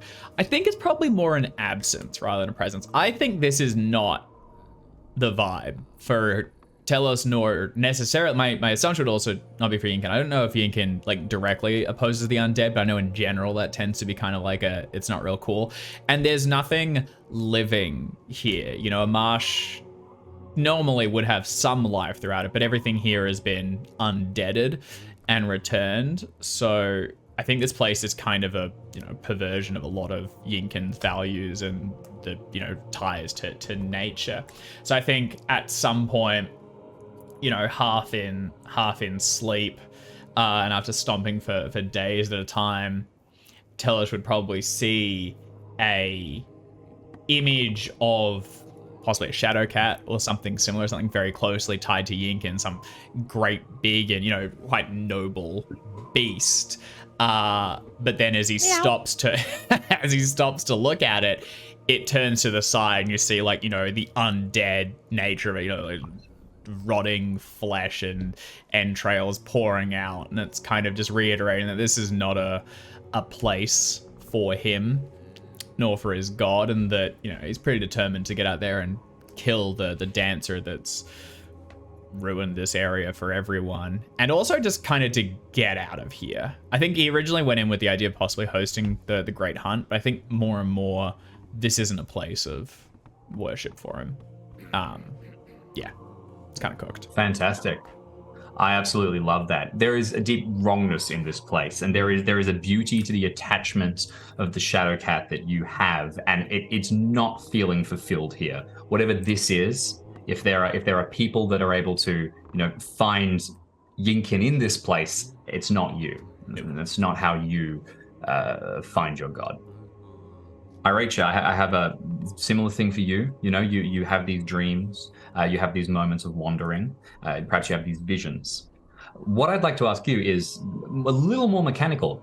When we created your character, you are technically a worshipper of Vinga, right? That is the female personification of Orlanth. Now, we've sort of been a little bit fast and loose with whether we use Vinga or whether we use Orlanth and sort of come between. But I think that fluidity is probably very, very in-world as well, because there are myths that say that Vinga is, you know, the daughter of Orlanth. There are myths that say that Vinga is Orlanth, but just sort of in like a different form. So that kind of ticking in and out is very, very natural. So I'd like to know from you, as you're walking through, as you're gazing around, are you contacted by Orlanth, or are you contacted by Vinga? Can I have my cake and eat it too? Sure, absolutely. Yes, whatever you'd like. So I think coming into this situation, she was super charged. Everything was about family. A blossoming relationship with the enemies that we had with the other tribes, like those were going better, and then this undead situation kind of made that all fall apart. My brother left again. We're forced into this swamp, so she's constantly moving in and out of her peaceful place, in and out of her happy place. And I think when she came into this marsh, especially as they were approaching the Quiet Stone, she had a vision from Humacht, where he reached out and she had the opportunity to engage, and she actually said no when she probably wanted to say yes, but that mercurial nature, I just rolled a dice and she decided for no. And then she really fell in love with the Quiet Stone. She likes that mellow feel. She likes being more in control of her emotions. She really enjoys more of the peace. But the further that she's away from that place of Humacht, I think, especially with that just frustrated, like, blah, little storm, go run and do stuff. I think it's a simultaneous where both of those entities are saying, you need to come home. Like, what you've been doing is cute, but you're flirting with other gods, and we're not saying that that's wrong, but you're having too much fun over there. You need to come home. It doesn't matter which face it takes, whether it's Vinga, whether it's Orlanth, you know the storm that's inside of you. Stop running from who you are. Come home. I really like that. And I think there's something to be said there about the sort of depth of Humacht is the absence of feeling. It's not neutering them. It's not putting everything down. It's taking them away. You know, you truly are empty and peaceful. Whereas what you have is this storm inside you that needs to come out, and you can't catch lightning in a bottle. It's got to be released in some form. So as you're kind of thinking, and you're seeing these alternate, sides of yourself, do you want to give us an idea of what you might see as a vision, or what might go, what kind of strange element might appear to you if you had to get a personification of both of those aspects of your personality, Vinga and Orlanth? What would they be? I think on a vision would be her standing on a hill beside her brother, and there is some massive storm that is brewing in the clouds. It's dark, it's rumbling, it's loud, there's light, but she can't hear any of it. It's all muted. It's completely silent. She can't hear what her brother is saying to her. She can't hear what the villagers are saying to her. It's almost like that Humacht silence is there, that mute, that absent is there. And she doesn't like that. That's fun to visit, but that's not where she belongs. She would rather hear the crying. She would rather hear herself crying. She would rather hear the battle cries, and she can't live without the sound of thunder. That would probably be her vision. It's like, you need to make a choice. You can have this, but it's going to be muted. or you need to come home. I love that. Do you want to make a power check for me very quickly? Scared. Okay. She wrote a 13. I don't know what the power is, but at least that's a success. In the interest of providing you both with some kind of, connection over this time, you can remove the debuff to your air rune. Oh, thank God. As a result of this. Tell us in the same way, as a result of your vision, if you would like, you can make a power check. I'll have a function for this that will occur for you. Sure. Power. Fail. Which tracks with I think I'm rather separated from mine. I kind of like the idea of it being absolutely. What it distant might have been is to it might have been because you were locked out from Death Rune, unless I'm mistaken. Death and darkness. You might have felt humakt reaching out again. Would have been the side of that, but unfortunately not. You were too shaken. I have just one last question for Aretia. I want to ask you a little bit about Orlanth one more time, and that is, Vinga is a pretty sort of set aspect. A lot of the major gods in Glorantha, they have many different forms, just as real gods can have different aspects or apparitions or versions. The minor gods, like Yinkin, sorry Dave, are a little more direct. Meow? They have their thing. Maybe they have one or two alternate versions. Orlanth has innumerable, really, but there are a couple of big ones. Vinga, once again, is the feminine persona, and also the kind of warrior woman, vengeance, Valkyrie sort of aspect. In fact, some people can take an oath to temporarily give themselves access to Vinga's blessings if they are specifically doing so for revenge, and take that as a journey. Orlanth has various different sides, and the classic one would be Orlanth Adventurous. That is basically just Vinga, but it's blustery, it's angry, it's fighting, it's messing up everyone who tries to get in your way. But there are other aspects too, and the two most common would be oh my god, I've forgotten the one of the middle names that I had right in my head. Let me just look up the other one. I absolutely love this Gloranthan lore, by the way. The more I learn about it, the more I'm like, oh, it's so rich. It's good, isn't it? So the other ones, most common would be Orlanth Thunderous, and that is literally more of the attachment to the concept of the storm and the concept of like the fury of the elements. Less sort of anger and passion, and more of a sort of domineering attitude. Orlanth has a kind of a dark side too, where it's not just sort of mischievous. It's very much uncontrolled fury and chaos and power. And then there's Orlanth Rex. Orlanth is the king of the gods, or at least in some way the leader of them. And as such, there is a side of Orlanth that is the protector, the champion, the tavern keeper, somebody who holds a community together. When you have this dichotomy, when you have this pull between Vinga and between Orlanth, which version of Orlanth do you think it is that you're most attracted to? The standard would probably be Orlanth Adventurous, since mechanically the Vingan cult is derived from that. Might be a little different though. They actually all plug in so well though. Like, we've kind of seen elements of all of those. Yeah. James, based on what you rolled out, I have to go with Orlanth Rex on that one. Fuck yeah. Fantastic. Very, very cool. One of the rarer subcults, which is not, I don't believe, available on normal character creation, but as we get to our next little experience burst, might become available for you. No, I don't think it is. Anyway, the two of you continue on and tell us, I'm going to ask you to make another track check. Can you find And this time, would it be better if I succeed, or is it cool if I just keep It would be better. It would be a lot better if you succeed this time. All right. Also, as of the beginning of this, you are in a new stage of the journey. You have restored to you your ability to augment skills. I don't trust that. We're about to get attacked, and I'm saving mine for running. I will not augment. I will instead just succeed. All right, I'm rolling under a 84. Come on. 84. It's impossible to roll over that. That's 34. Success. 34. Fantastic. So that's a plus 20% to your track. No, I was not augmenting. That was just. Oh, you weren't augmenting. Sorry, reverse way. It doesn't matter which way we do it. Flipping and reverse it. Yeah, we're good. Success. Ooh. Excellent. What do you think gives it away to you? What do you think is it that finally gets you on the right path towards it? It's the smell? we genuinely finding a bunch of undead was a good sign. We know that they're in the area now, so I think it's, after a day of half, knackered travel, finally get the scent of that thing that I caught off via confidence enough to know that we're going in the right direction. It's not, pinpoint that way, but it's now we're getting closer. Yeah. All right, fantastic.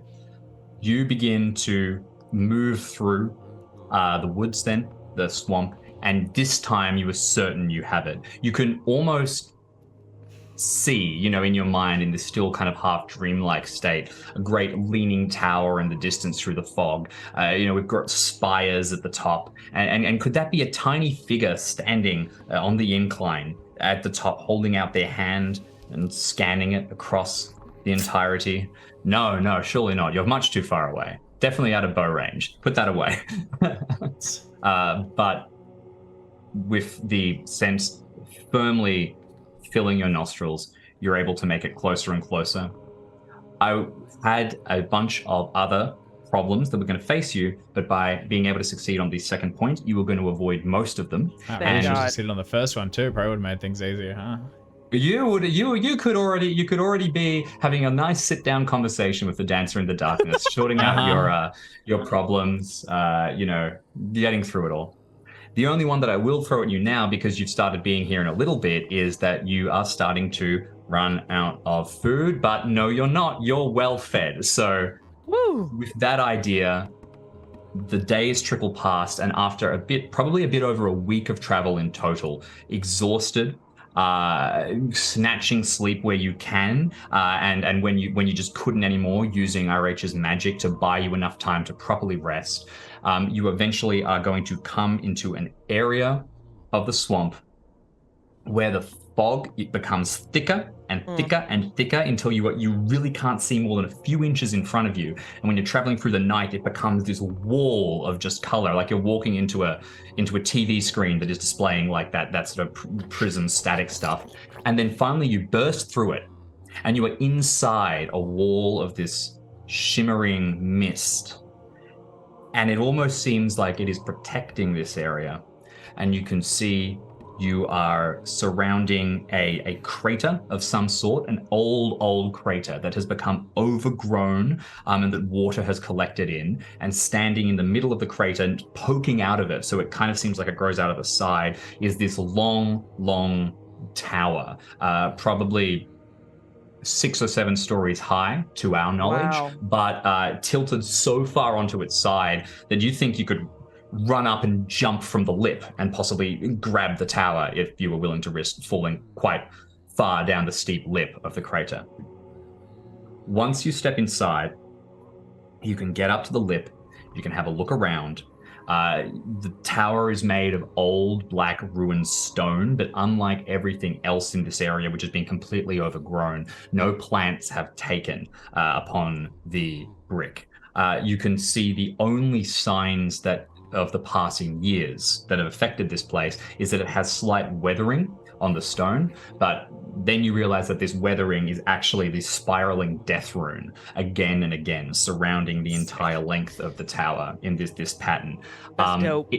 It's tilting far enough that there's kind of not ramparts, but kind of like long little spire things, almost decorative up the top, and you could walk up them. This is what you thought you saw for a second when you succeeded your track roll.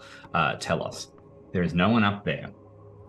Down the bottom, you can see the entrance, but prowling around in full guard mode are 2 relatively well put together of those raptor creatures, and they are being careful, and they are watching, and they are going to try and stop you from getting close. Right. The 2 of you have arrived here. this stage, with all the tricks that you put forward, the Dancer in the Dark doesn't know that you have arrived here. You've managed to avoid any significant damage. You're not exhausted. You haven't got a bunch of debuffs. Telos, you are reduced on spirit magic. So cast down, Aracha, you are reduced on rune magic. So you'll have lost one of your rune points. But apart from that, I hand the floor to the two of you. What's the plan? Before we go in any further, I think we should clarify our intent. So I think when we first emerge, I was going to say, and probably we haven't spoken for a little bit, are we killing them? Do we want to talk? I don't know what it could possibly say to us at this point that would warrant further conversation. I think we kill it. All right. We should try and find out how it did this, and if there are any steps we need to take beyond killing it, so that we can be done. Remember also that this is a very dangerous creature. We should take out these two here, so there's nothing more coming at us from behind, and then storm it as quickly as possible. Let's get ready. This could be the last moment of quiet we have for a while. So, stretch up. Start doing the neck rolls, rolling your shoulders. You don't want to pull something. Pull out one of those little spiky balls you've lugged for the entire thing and start kind of pressing it down. Start Foam dropping roller. buffs. Yeah. Yeah. So she actually will start dropping buffs right now. Yeah, I think I'm going to take protection off. and strength. Yeah, hell yeah. I'm going to take off, like, my pack. Like, I don't think we're going to carry that through there, so stow it. To strap the shield onto one arm and I see it probably shield and hatchet within arm's reach. I'll try and compound bow these nerds for a little bit and then plan to close distance and get some kill skis. So, to set the lay of the land, large crater, but very, very sheer drop straight down in this bending tower that pokes out of it. The entryway to the tower, as far as you can see, unless you want to sprint, jump, grab, and climb, a possibility, but you're not going to get the raptors then. And you'll be coming in from the top, which you may or may not want to do. The sides are very steep. They're going to be difficult for anyone to navigate, either going down or going up. If you head down into the pit, it's going to be an effort to get back out of it. Are the raptors in the pit? Sorry. The raptors are at the bottom of the pit patrolling around the front door, which is down there. Are they going to have trouble? You're not sure at this stage. But you could set up and be shooting down. You can approach this problem however you want. I will say that if you can slip off your bags and get all your gear ready. Once you start dropping magic buffs on yourself, that's a bigger deal. It will it will alert the creatures and we will begin combat. Yeah. Unless you want to make a move quietly check to get close, and then you can cast and have a free turn and sort of like emerge. I could silence us for the approach. I would quite like to try clambering the tower and starting this from the top, I think so too. If we can antagonize and get their attention, even if it's like hitting him in the face with a rock, because you have ranged weapons, you're really good at it. Yeah, I'm also. If they're trying to clamber up the side, I'm pretty confident I can climb that tower too to get to the top of it, and then we can go in from the top rather than in from the bottom where they might expect us. Yep. And if we can pull these things out, that is going to buy us time as they're working to climb up to get to us. Yeah. All right. So do you want to... I could cast Silence. We creep up to the edge of the lip. You can cast some buffs. We ran a couple shots down on these raptors, try and get them out. They'll presumably charge at us. Once I get a moment, I'll climb up the tower to get to the top. And then honestly, we could go top and bottom and then pincer, make sure that this thing can't escape and that we can meet it. It's not a massive tower, right, Jim? Once we're inside, we'd be, it's not huge, right? 6 or 7 stories. I mean, you're not going to be spending days in here. But like, I mean, if you wanted to top to bottom properly search through, but if you were sprinting up and down the stairs, 2-3 minutes, you'd have searched every room. At a surface level. Maybe we don't split up then. It's bigger than I realized. A good way to get. Yep, I would agree. It's pretty thin. Like you're running up. There might be 2 doors on a level, right? Sure. A central room and then like a storeroom or something. It's kind of more Mage's Tower than like castle. Got it.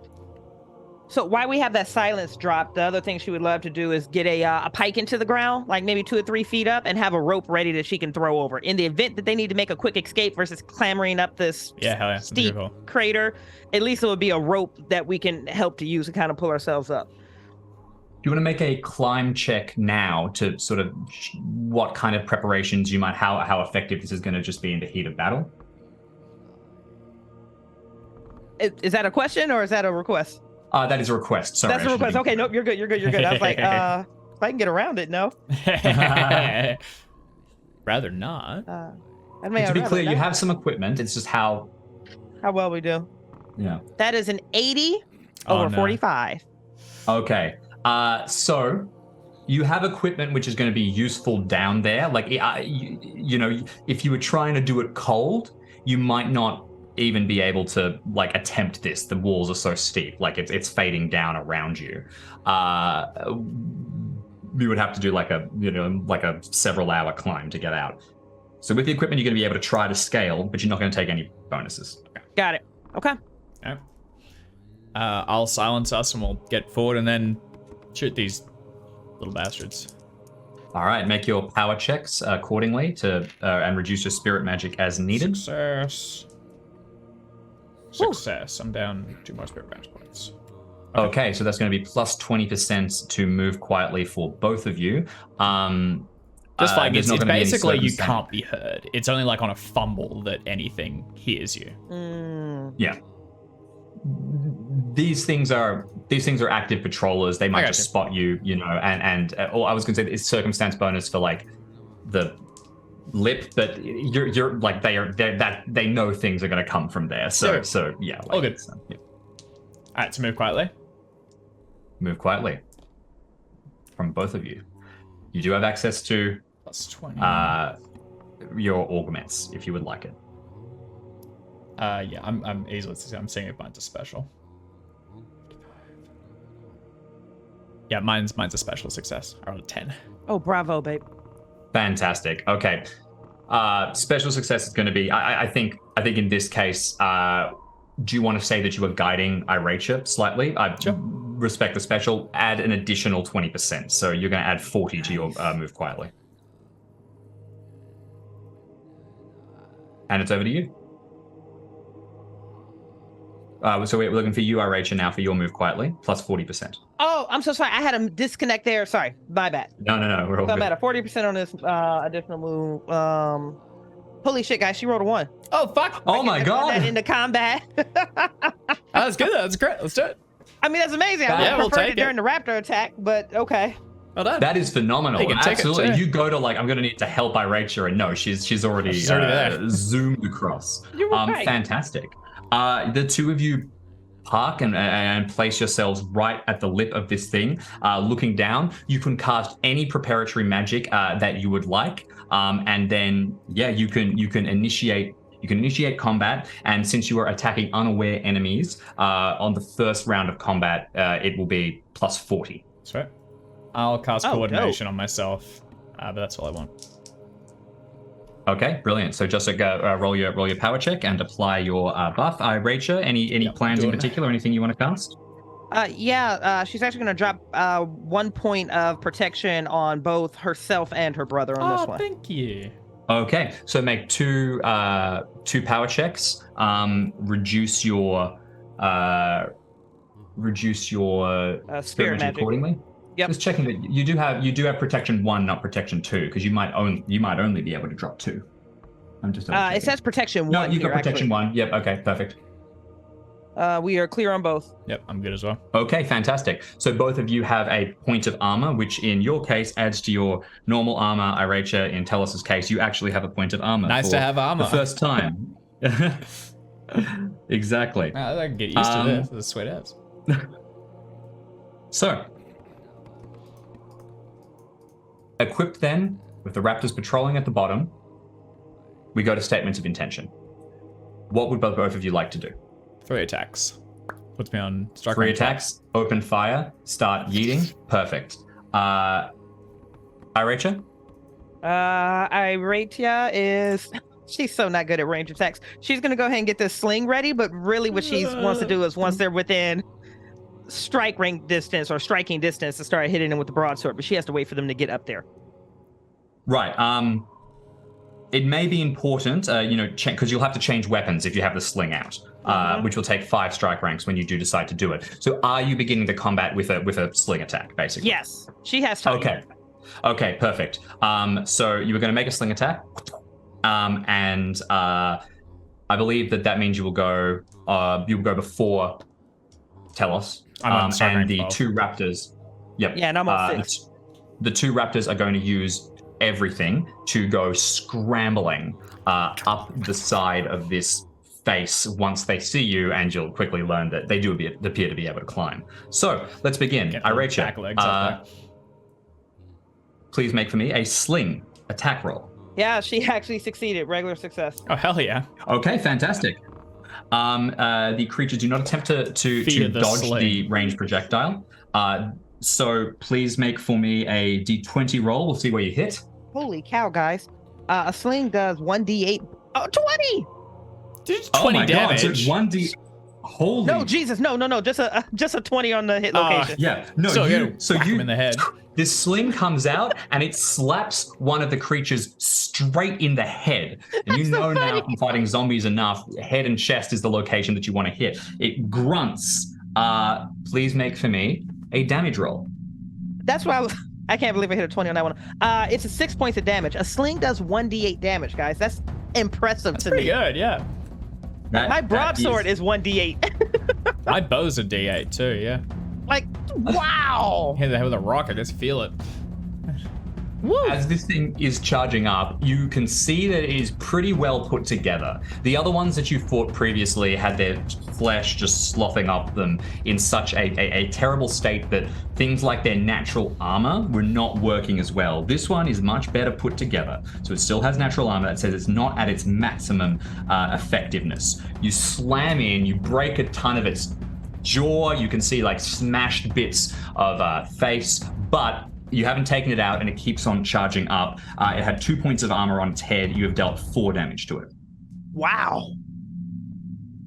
Okay. Tell us. Me? Okay. I'll cast multi-missile on the first strike. So plus 40%. Are you targeting the same one as Iretia or a different one? Yeah, same one. We'll clear one out. I get plus 40% on the same attack, is that right? First attack, is that right? The first attack, yes, that's correct. Okay. So that brings me up to... Should probably figure this out before we started. Sorry, 1 second. Math.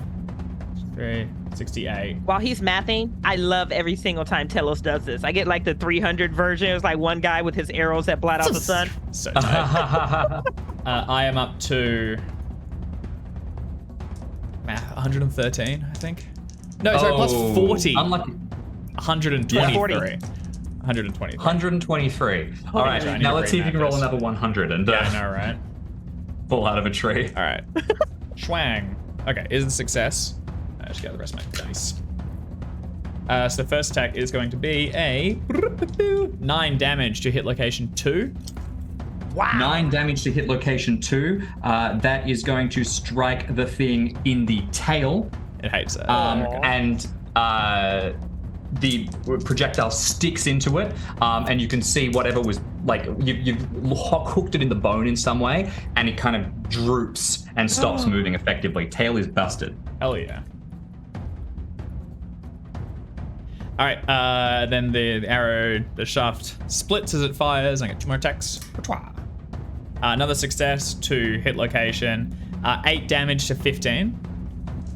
8 damage to 15. That is going to strike it in the left foreclaw. So one of those little things that it's using to try and scrape its way up. Did you say 8 damage? 8 damage.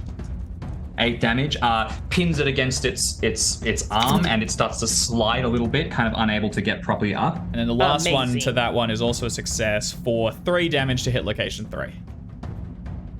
3 to 3. 3 to 3. 3 damage to hit location 3. That strikes into the side, but it hardly penetrates through the armor. It does hit it in the right leg. This thing is not going to be moving well. It is going to have to make a check now to try and get up. You know, though, if this was a normal creature, the amount of damage that you had inflicted upon it would have completely taken it out. However, unfortunately, zombie, it's doing that, you've shot it several times and it's just still coming at you because it it's not. Okay. It's not alive, so there's no vitals you can destroy. All right, so I got 2 more attacks. I'll send this one at the same one, so no longer with the plus 40%, right? So now it's just straight, it knows where I am. All right, I actually forgot the plus 5 for my coordination, so it's 98. It's another success. This is so sexy. Love to roll a special, it'd be so cool. 5 damage to hit location 3. 5 damage to hit location 3. Once again, striking that same leg. Penetrates more deeply this time. All right. The muscle is twitching, but it's still just intact. Functionally, it has the same amount of health as its head. All right, and heaving back the last arrow, preparing to fire. Get it. Come on, special. It's gonna be so close. Roll 23. I think that's not gonna be it. 98. I'm looking at the thing. 98. Nah, it's not. Nuts. So last attack is going to be a whopping 2 damage to hit location 5, and so ends my barrage. Yeah, it hits a particularly strong section of armor and does not appear to get through, but you have absolutely destroyed this thing's arm, its tail, which it uses to stabilize itself. It is not going very well. The 2 creatures go slamming up, scrambling. The first one is going to attempt to climb up towards you. I'm going to have it make a dexterity check. No, it stumbles straight down and slides straight back to the bottom, in anger. But the second one does not need to roll. It bursts onto the top and gives this great roar. That is its whole action to get up towards you, but it is now going to attempt to grab at you. And you can see it moves its body in a way that you recognize from the pterodactyl, the undead flying creature that had been swooping over you.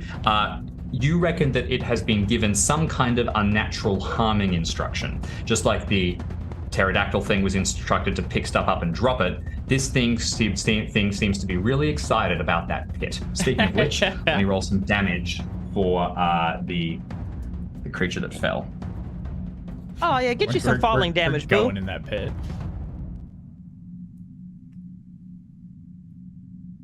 Okay.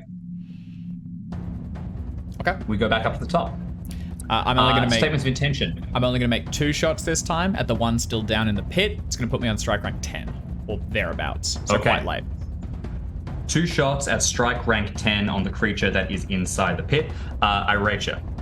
Swapping the sling for the broadsword and attacking, which I believe would put me on 11 at this point. And just to be clear, that you are attacking the one that is up there with you. Correct. One on the ground that is at the bottom of the pit is going to try and scramble up again. It's not in a good way, and the fall appears to have busted the leg that you had already injured pretty significantly, so it's really, really not looking very mobile. Actually, I checked my exact. I'm at strike rate, just before you declare, I'm at strike rate 10. I'm actually going to scramble away as well. So if I can effectively, I'm moving away from the raptor ascending so that Iracha can deal with it. And then I'll attack on 12 if that's all right. So I'll move like 6 meters or something, flanking around the side to take a couple shots down. That is totally fine. These things aren't very strategic. They'll attack whatever's closest. Iracha, you step forward, it's going to engage you. The one that has ascended is going to leap out and try and grab at you. Hell yes. And it is going to attempt to seize you in its forelegs and then throw itself down to the ground and bring you with it. Oh, I love her tactics. Speaking of which, they are petty, but I like them. They're so petty. I'm going to need just a little bit of extra dice. Give me one moment. Really, James? Really? You don't know no extra dice. Please ignore the creepy owl behind me. Let's go. So, this thing acts first. It is going to act on strike rank 8. Okay. It dives towards you and it begins to lunge out with its foreclaw. Like I said, well put together, not super well put together. There is a slight reduction. So it makes an attack against you. Would you like to try and dodge or try and parry? Parry, please. Okay. It succeeds. So the leg comes straight towards you. Regular success here on the parry. A regular success here on the parry. All right, you swing out with your weapon. Pardon me? Oh, all right. You swing out, and regular, you are going to manage to parry the attack. Nice. Okay. But what I think is that, the effect that this thing, look, no, parry is I was thinking, does it still grab you? I don't think it does. You manage to knock it aside, and it kind of stumbles. You would roll damage, so. Yes, but the damage won't get through the hardness of the. Oh yeah, you're right. I'll tell you what, Rachel, why don't you make a strength check for me? We'll decide if it gets to grab you still. And it might be 2 stages, because it might be, does it grab you, and then can it pull you down? Okay, I'm with you.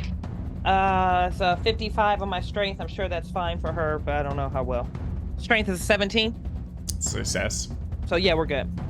Wow, yeah, and also it failed. So it tries to grab you, but you yank your weapon back. It deals... no, it hardly even scratches your sword. Okay. We move across to you now, Iracha. Iracha, I pre-rolled regular success on the broadsword, and it is 8 points to hit location 2. 8 points to hit location 2. Okay, fantastic. Hit location 2 is going to be the tail again, so it whips out. The tail is powerful and strong, so although you slam into it, you do not appear to do a bunch of damage. And we move across to it gets to riposte you. What am I doing? It tries and slashes at you with its hind legs. Okay. No, it's going to succeed the parry. So you swing. You said you did 8 points of damage, right? Yes. Okay. So you will deal the damage to the attacking weapon, which means you will deal damage to its hind legs. But its hind legs have quite a bit of health, and it can apply its full armor. So I'm recording the damage. Wow. Looking at grappling rules quickly, it's a successful grapple and a successful parry means the weapon is grappled. So the little fucker's got grabbed on your sword. Oh, so we're playing tug of war with my sword right now? Got it. Give it back.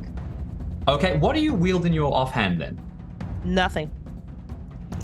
In which case, so it grabs you with its hind. So it grabs the weapon with its foreclaws, yeah, and then it tries to kick you with its hind claws. You can't dodge with your sword. Your weapon is grappled. Right. So you can't do that parry.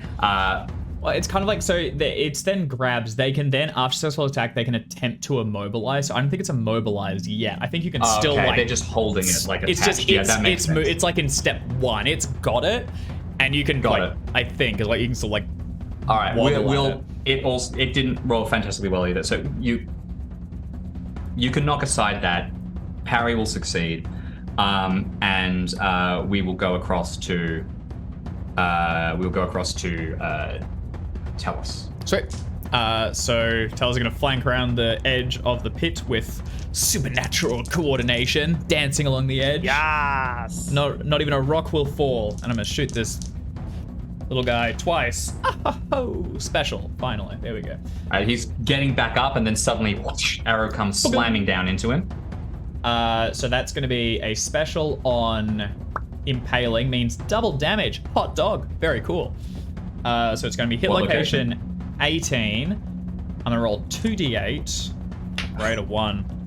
And an 8 though. So for 10 damage to hit location 18. Hit location 18 is its head. This thing already has its head smashed apart, and you basically sever the whole thing. The arrow pins its head to the ground. Yes. It occasionally twitches, but it has ceased all action. Awesome. Can I make the second shot at the one that's grappling with Iratia? Well aware that yes, this you can could go very poorly. But we will be using the firing into melee rules. That. Okay. Right. Let me just bring up. Watch me make a bad situation worse.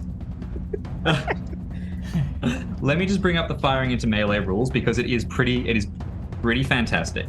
So, what we do, you now divide your chance to hit. So what is your skill with your bow at the minute? 98. 98. So we halve that, bringing it down to 49. Yep. Right? And if you get within the hit range, that is, if you get between 49 and 98, then it is a 50-50% chance to see which one you hit. And how does impaling work? Is it a special under the halved rate? That is correct. Okay. The chance for special success or crit and everything is generated by the modified chance to hit. Easy peasy. I would never shoot Iratia. He said. Or what you can also do, by the way, is you can choose to not care who you hit. In which case, you are aiming for just a cluster of whatever, and you gain plus 5% for every extra body that you include in So petty. That's hilarious, but then it's just a So if you're complete luck firing- roll. Yeah. Yeah, I'm not gonna do that. I do care who I hit. All right, shoot time. 93. Oh no. So that's a success. No, what did you get? 93. So it's a success. 93, But it okay. could be anyone. It could be anyone. All right, That how do we do is this? Just 50-50? fantastic. 50-50. Odds You're about to get shot. Iratia? Would you like to be high or low? Are we doing high or low or odds or evens? Odds or Talk Ravens. to me. Odds or Ravens. I got it. Okay. Iratia is an oddball, so choosing evens. Evens hits me. Evens. All right, I'm rolling a d20. Evens hits me. I got odd. I rolled a 7, so it is going to hit the Oh, God. the old boy. fantastic. Thank God for that. All right. That was that's- close. Yeah. It way whizzes too close past for your head comfort. to deal 4 damage to hit location 14 on the dinosaur. 4 damage to hit location 14 on the creature. That is going to strike it in the 4 quarters. It does penetrate the armor, but it doesn't do a ton. The 4 quarters the one that was past her head, grappling I too. So it goes. Yeah, exactly. It sort of Tight. embeds in it. It's not happy. Bad dinosaur. Bad We go dinosaur. back up to the top. The one at the bottom doesn't move. It's C-stall action. You will know because you know zombies well enough. Its head's gone, so it's not doing anything. If you leave it for ages, it might be able to drag itself back into action. But functionally, you've taken that one out. But this one is in combat and it is angry. Without the...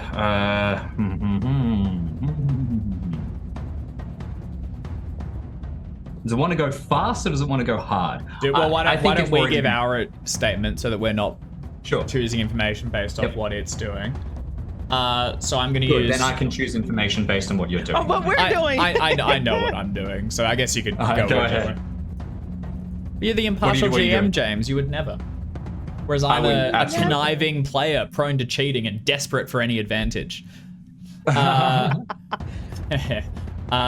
I'm going to act on strike rank 5 to swap to my... So Tel's going to lay down the bow and then sprint forward, throwing out his hatchet and shield as he goes. So I'm probably just going to close distance. Actually, I won't draw my shield. So 5 to swap, plus 2 for movement up to 7, and then I'm going to strike with a further plus 3... 10. Strike rank 10. I'm going to close the distance and swing at it. Strike rank 10, and you were slamming your hatchet into it. Fantastic. Iratia. So, can I swing regularly this round, or do I have to do a statement intent to get my sword back? What does that look like between narrative and mechanics? Can I just say how I want to attack this round? Yeah, say how you want to attack, and let me double check some grapple information. So to immobilize it, it needs to succeed a strength versus strength roll, which as I understand is like a second action. So it's like got a hand on it, but you're still like whacking it with it. If it moves to pin, Got or it. it can move to just throw you. So currently it's got the first grab. You can still Okay. use it, as I understand it, from a quick skim. So yeah. But you are not immobilized, so you can whack it. God. It's going to... Go please, ahead. after you. What I want to do... Actually, hold on really fast. I'm not going to overthink this. So you're threatened, you're not limited at the minute. That is the current It situation. can attempt to throw you now is the only issue. Is the issue. So here's my question. Can I kick it back into the pit? Boop. Hell yeah. So then let's do that. Even if that means she has to surrender her broadsword right now, like let's go ahead and knock you back that 5 feet to get you back down, please. Fantastic. I love it. Okay. Is that your sole action? That's going to be the sole action. Yeah, Okay. if she can maintain the sword, great. But otherwise, let's knock you back to the pit. So that's going to be quick. That's a pretty quick action to make. So what we're going to do is this. You're going to go first, Iratia.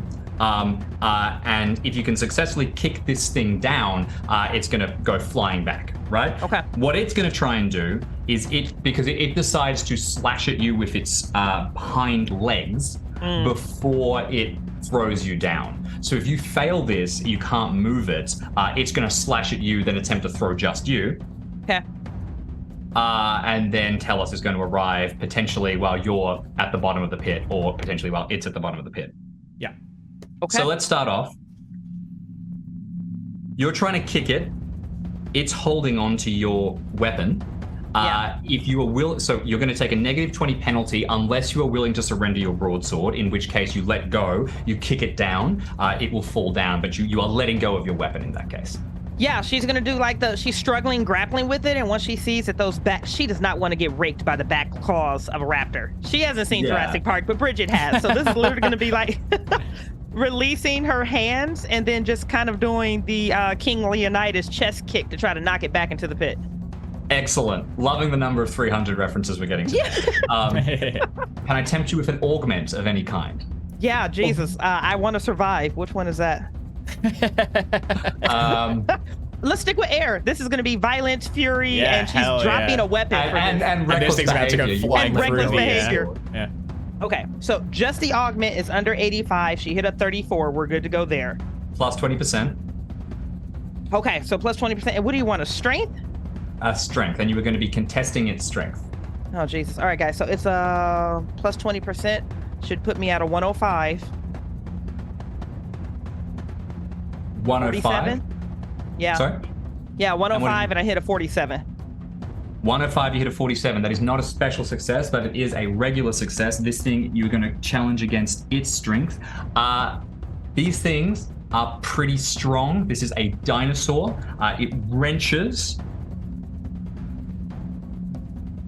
I jacked one side of it. Get in the pit. She's about to go to the pit. Throw it on the other guy. It got a special success. Yeah, it did. Hell Let's go. Yeah, pit time. So you kick it, and it manages to hold its ground. Now, this isn't it attempting to throw you. This is attempting getting it to hold its ground. But to get it, you let go of your sword. I did. So your sword leaves your hand and it twists, and we'll say, it got a special success. So with the sword goes sailing off into the air, and in true RuneQuest blow by blow, we'll say it hovers in midair at this point. So you might have the option to catch it or not. So sick.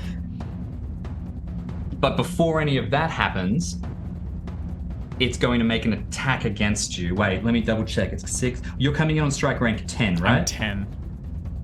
It matches you at 10, which means you're going to get priority. Awesome. Oh, thank God. All Tell right. us.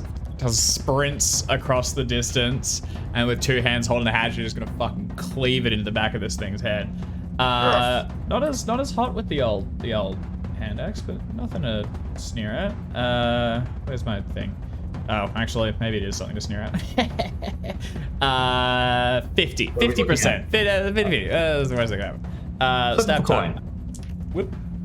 Why am I so bad? I need a dice roll. Fail. 93. Fail. You can parry me there. It will try. Is there a consecutive attack sort of number? Because this is the second time it's been whomped. It wasn't whomped last time. It was attempted to be shoved, which I think is a separate thing.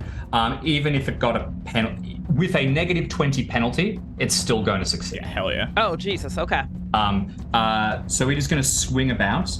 Its hind legs are committed. So I'm going to say it grabs at you with its 4 claws. Yep. Right? And this is going to mean it could potentially grab you as well. Well, right? it's just parrying, isn't it? It's just, or does it get to like apply an effect? Yeah, sorry, no, that's a parry. I think it just okay, deflects. So I think successful parry, failed roll just deflects the blow entirely. Defender no rolls damage parrying weapons, damage, attacking. So it hits your axe, It hit but my- that's it fine. hits You're my not axe. using a natural weapon, so it crunches against your axe. It's not dealing significant enough damage to be able to get through because it's using a 4-leg attack. So your weapon pings off it, and it attempts to slash at Aracha with its back legs. You little bastard. Aracha, you could make a dodge check at this point. You we're are dodging. no longer being held by it. We're definitely dodging, for sure. Okay, fantastic. Let me just get the details up here. Make your dodge roll. And I have a question here. My dodge is Dex ×2. Yes, Dex ×2. Unless you have increased it further, you will Dex ×2, and then you add your I believe it is your agility modifier, which for you I think is +5. So your dodge should be. Yeah, Just it's an double-checking. agility. Yeah, Dex times 2 plus agility modifier. So your dodge should be 29. This is gonna be great, guys. We're good. Everything's fine. Great. What's your Dex? Everything's fine, guys.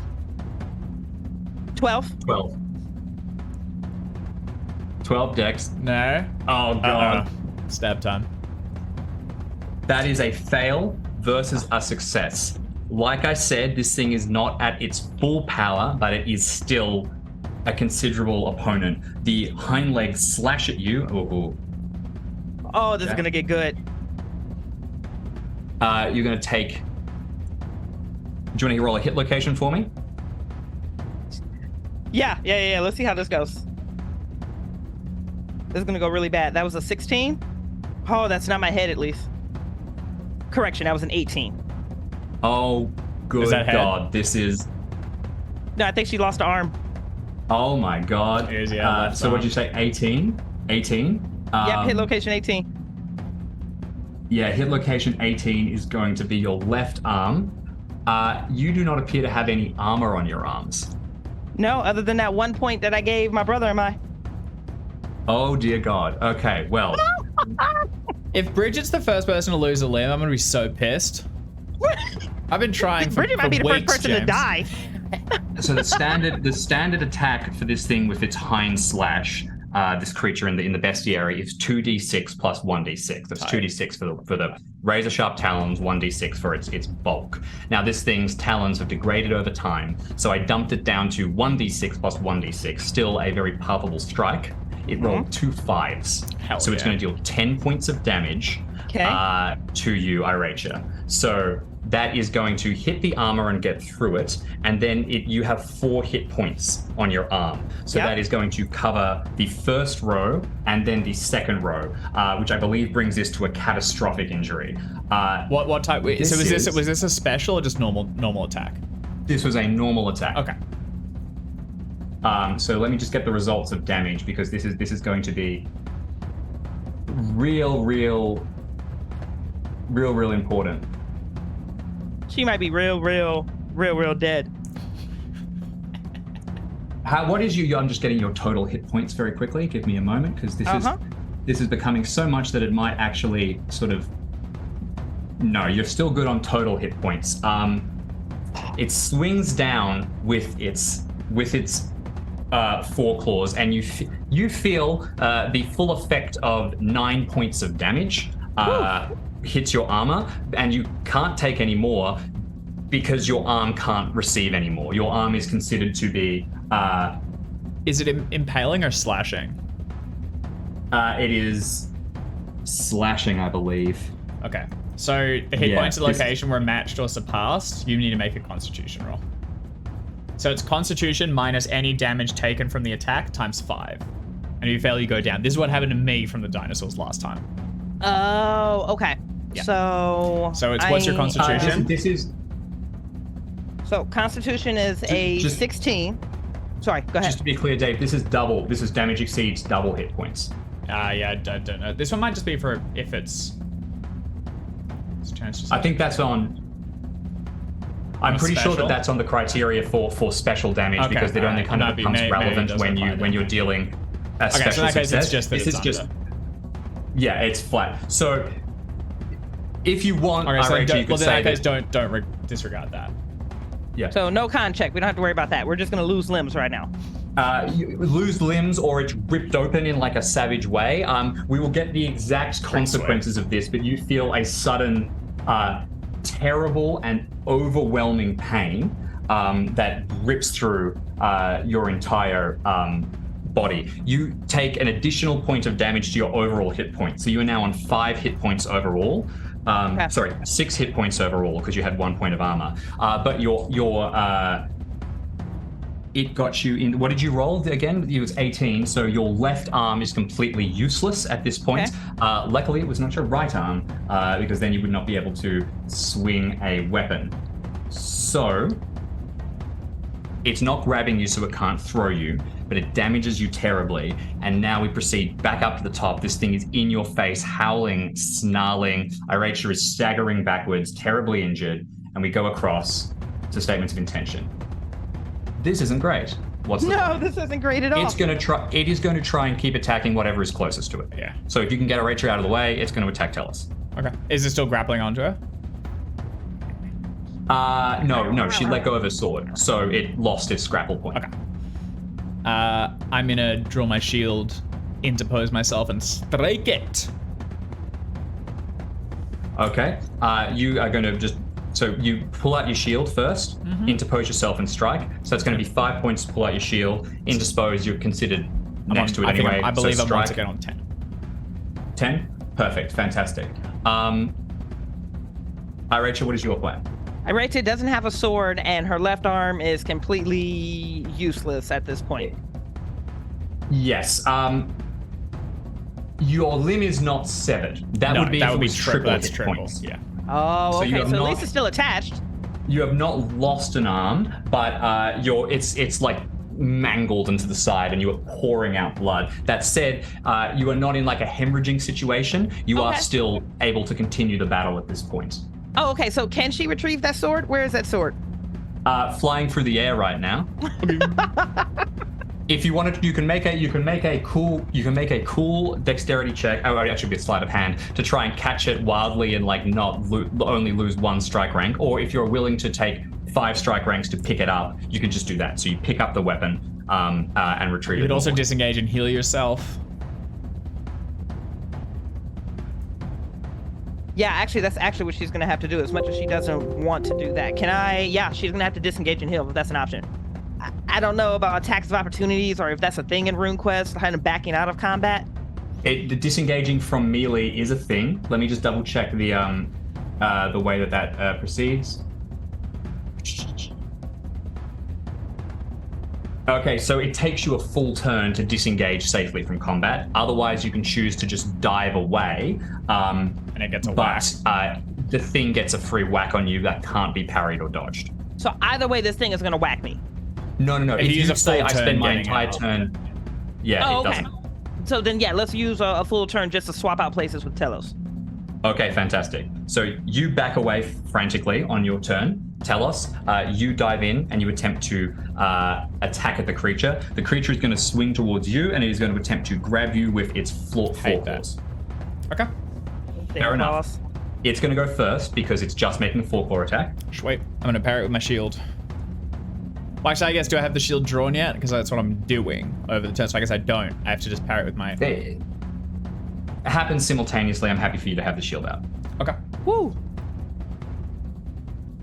All right. Please make a shield check. Just seeing if I might just want to dodge this. Because my dex is reasonably high. 36 plus... I think I'm just going You to could also parry it. I'm just going to want. dodge. I think because I win the time. It's Okay. my highest one. Make a dodge check. Okay, rolling on a 56. Whew. Just succeed. 53. So Okay, that is a successful dodge. Okay, you dart to the side, and the attack is very wide. You realize that it missed, like it kind of and lunges thank forward, God. and you kind of scoot back. But functionally, its attack failed. So I its love attack that. misses. That's You great. don't get any benefit though because you dodged, not parried. Which means that Iratia is still backing away, and we go straight across to your turn. Okay, great. I stab it. Well, no, I don't. I swing at it. All right. Yep. It is going to attempt to parry. It's also going to fail. So the two of you, like, there's Yeah, another dog. stumbling, just both of you missing back. Iratia, you stagger away. You manage to get range. We go back up to the top. Statement of intentions. This thing is going to eat you. Tell us. I hit it. Hitting it again. Strike rank. It'll be earlier now because you're not changing weapons. I believe I'm on strike rank 3. Okay, fantastic. It's going to try and grab you with 4 claws Yep, again I'm on strike rank 6. 2. Holy Oh, God. So I don't have to juggle anything this time. Absolutely. No, you just dart in and strike the thing before it has even a remote chance to do anything. Iracha, if you're going to be casting healing magic on yourself, you have the spirit magic that you use from your belt to cast the heal. Otherwise, you could use rune magic to cast. I believe there is a heal wound as a common rune magic spell. Yep, it sure is. She'll use the spirit magic heal wound, and if she can on the same round, also just go and retrieve her sword. She'll eat up the ranks to go pick it back up. Okay, fantastic. Yep, that's totally fine. You run, you retrieve your sword. I'm just going to put you at strike rank 12 just for simplicity's sake. Yep. I believe that your heal... To move, +2, yeah. You're like 8 or 9. Yeah, I'm just checking how much you can get. It's a 2-point matrix, so you can only heal 2 points per turn, basically, as you're casting it yourself. So we'll start with... We'll do you at the end, Iracha. First of all, we go to Telos. Make your attack. Yeah, I'm just gonna swing. Fail. Oh, actually, hang on. Fail. It's actually really close. Hang on, I'm just gonna read This thing rolled an 82. 35, 45 plus 5. No, I do fail. Yeah, close though. Once again, just struggling against each other. This thing doesn't manage to parry you, but it does make an attack against you. What would you like to do? I think I'm just gonna dodge again. I just think this is my better one. Please go right ahead. That's gonna be a fail. It's gonna be a fail. This thing is going to succeed. Roll me a d20. Shit. And my cool big, which I'm pretty sure is yours. The big right leg. Ow.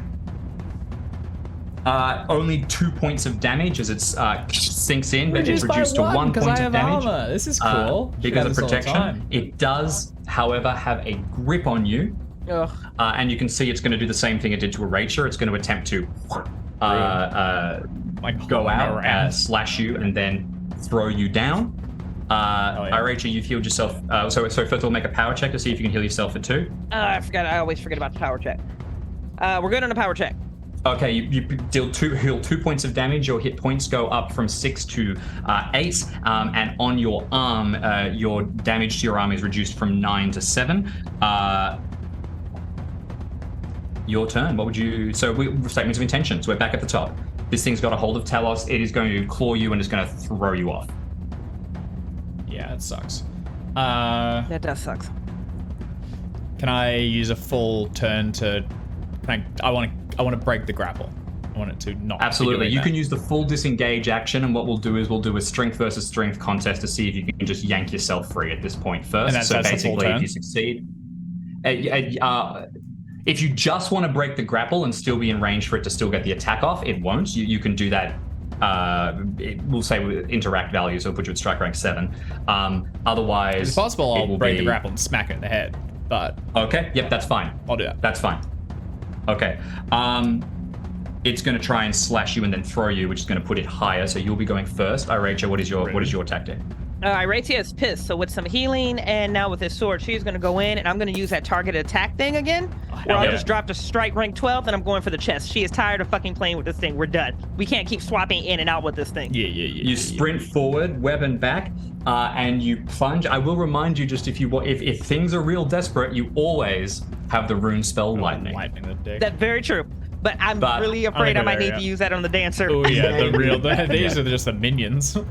Right. Sprint forward and you plunge the weapon towards the creature. So Telos is first. Okay, so what is it? Opposing strength? Opposing strength. Strength times 5? Yep. I forgot how strong I was. So I'm at 85. I've got 17 strength. Big boy. Oh, wow. 15. That's special. Get out of here. It got a regular, which means that you yank your leg free. There's and the cut is only superficial at this point. You are pulled free from it. You can make a strike. Yeah. Ooh. Success. It attempts to parry. It fails. A whopping 4 damage to hit location 8. 4 damage to hit location 8. Hit location 8 is its hindquarters, which have not been hit yet. 4 damage, it soaks 2 of it via its armor. These zombie things just keep friggin' coming. They just won't stop. It slashes at you with its hind legs. I dodge. Over you. I will fail the dodge. Oh god. That is all right. It failed as well. Oh, good. So the 2 lethal strikes that would have done, for reference, only 5 damage this time. Easy mode. Swipe by, but it's not a good hit. And then Iratia suddenly appears from the side, dives in. And brilliantly rolls a 99. Oh my god. I Chat believe just that your wanted fails, broadsword too. is high enough that it's not going to be a fumble because you have an 85 in broadsword, correct? She's not that sexy. It's like a 77 right now. 77. I still believe that you're outside the fumble range. But I'm Checking. just going to double check that. 77. Yeah, no, you're fine. Only 100. Oh, thank Okay. God. It's just going to be a regular fail, which means that this thing is going to attempt to parry. It has a debuff because it's made multiple parry checks. It will fail regardless, but not fumble. Stuck in deadly combat with the creature. One more round. Can we do it? It's going to bite whoever's closest to it. Currently, you're both in range. I'll randomly determine it with a roll unless you take any steps to assign. It's fine. I hit it. Hit it. So that'll be strike rank for 2. 2. Iratia? We're going for the chest again. Chest again. Strike rank 12. Got it. Tell us you first. Okay. Oh, fucking holy shit. I rolled a 1. That's a crit. Oh god, we needed it. Dave, it's going to attempt to This is parry. going to be so cool. It's going to succeed the parry, but it's not going to do much. Let's see. Critical attack versus normal parry. Regular. Sorry, critical attack versus normal parry. Ideal max special damage. And it does reduce, but it's to its limb. So it's going to go to its limb, Yep. is what it means. Yeah, All right. it doesn't want that. I want to roll big numbers. It's going to be cool as. Okay, so... And this is a slashing weapon as well, and you have done special damage. So it's still max, right? Is that what the Yeah, critical so is? max Yeah, here it damage, is, what's sorry. your maximum damage? If a slash is also a critical hit, then the maximum possible damage is done to the victim at the hit location. So my maximum is 2d8 plus 2, so 18 damage. And then it doubles because it was a crit. No, it maximums. So- It maximums. Oh, just, okay. So that is going to completely As I understand. slice off the entire limb. And that Oh, may thank God. and that then it does when you roll against incapacitation. So It will. it's It is a zombie, which Oh, means so it's that got its these own things special keep stuff. going. Okay. But but it still is going to be staggered effectively because this is such a devastating blow. It carries through, and the idea is that it affects its main hit points, which means that you go like into the body as well hell yeah. afterwards. Actually, it It's gonna doesn't. roll. Actually, it doesn't. So you can only take a maximum of twice your. You can only take up to 2. But it carries forward into your hit points, your overall character hit points. Oh, because of any the exceeding parry? damage, I believe. I'm not 100% yeah. sure on that, but it doesn't matter. It doesn't matter. All right. Anyway, it's going to fail its check. It's going to stagger basically. On its turn, I'm gonna with a hit like that on a crit, it's gonna miss a turn. All right, yeah. Iratia was 2 points off of a special, unfortunately, but Oh. that is going to deal 9, 10 points to the chest. Excellent. And with the consecutive penalty, it doesn't succeed. It's parry, which means dealing 10 points to chest. You sink the blade into this thing's torso, blocks 2 points of damage, but you still overwhelm it. It shrieks, and then whatever magic was holding it together fades away. And like a collapsing skeleton or a deflating balloon, it crumbles inwards, leaving your sword at the end, blood dripping down your arm. The two of you will stand over it, gazing towards the ominous tower and hearing no sound from inside. We've gone way over time, and I am so sorry. Worth to the it. two of Cool you, as. that caught in Worth the middle of a it. deadly battle. We had to see the end of that, but that is it. Thank you so much for playing, the two of you. Bridget, do you want to tell everybody where they can find you? Whew, yeah, a couple different ways you can connect. If you're looking to write for one of Chaosium's community content programs, feel free to hit me up at bridget@chaosium.com. If you're looking to connect me for anything horror related, you can connect with me at Symphony Entertainment. Basically, you hit on my social medias from symphonyentertainment.com. And then also, I will be at PAX Unplugged next week, so feel free to stop by the Chaosium booth. We're going to be at booth. I'm looking on social media super fast for the post that I just made that I can't find fast enough, but if I do it fast enough, we will be at booth 3523. So Well I'll be done, there that's all quick. this weekend. Right. Whew, good Wi-Fi on the phone. So feel free to stop by and say hi to us at the booth there. Fantastic. Thank you so much. Dave. Yeah, so we'll be running Call of Cthulhu this weekend. So if you want to check out some horror nonsense, come on down and see how many serpent heads these serpents have. It's Friday at 3 p.m. Pacific. Thank you again to Sirenscape for helping us run our games. Remember, you can check out the Rivers of London tabletop role-playing game release on the 30th of November. We won't be streaming next week, but PAX Unplugged and Dragon Meet are both happening where you can find us. And yeah, we'll see you around. Wow. Thanks very much.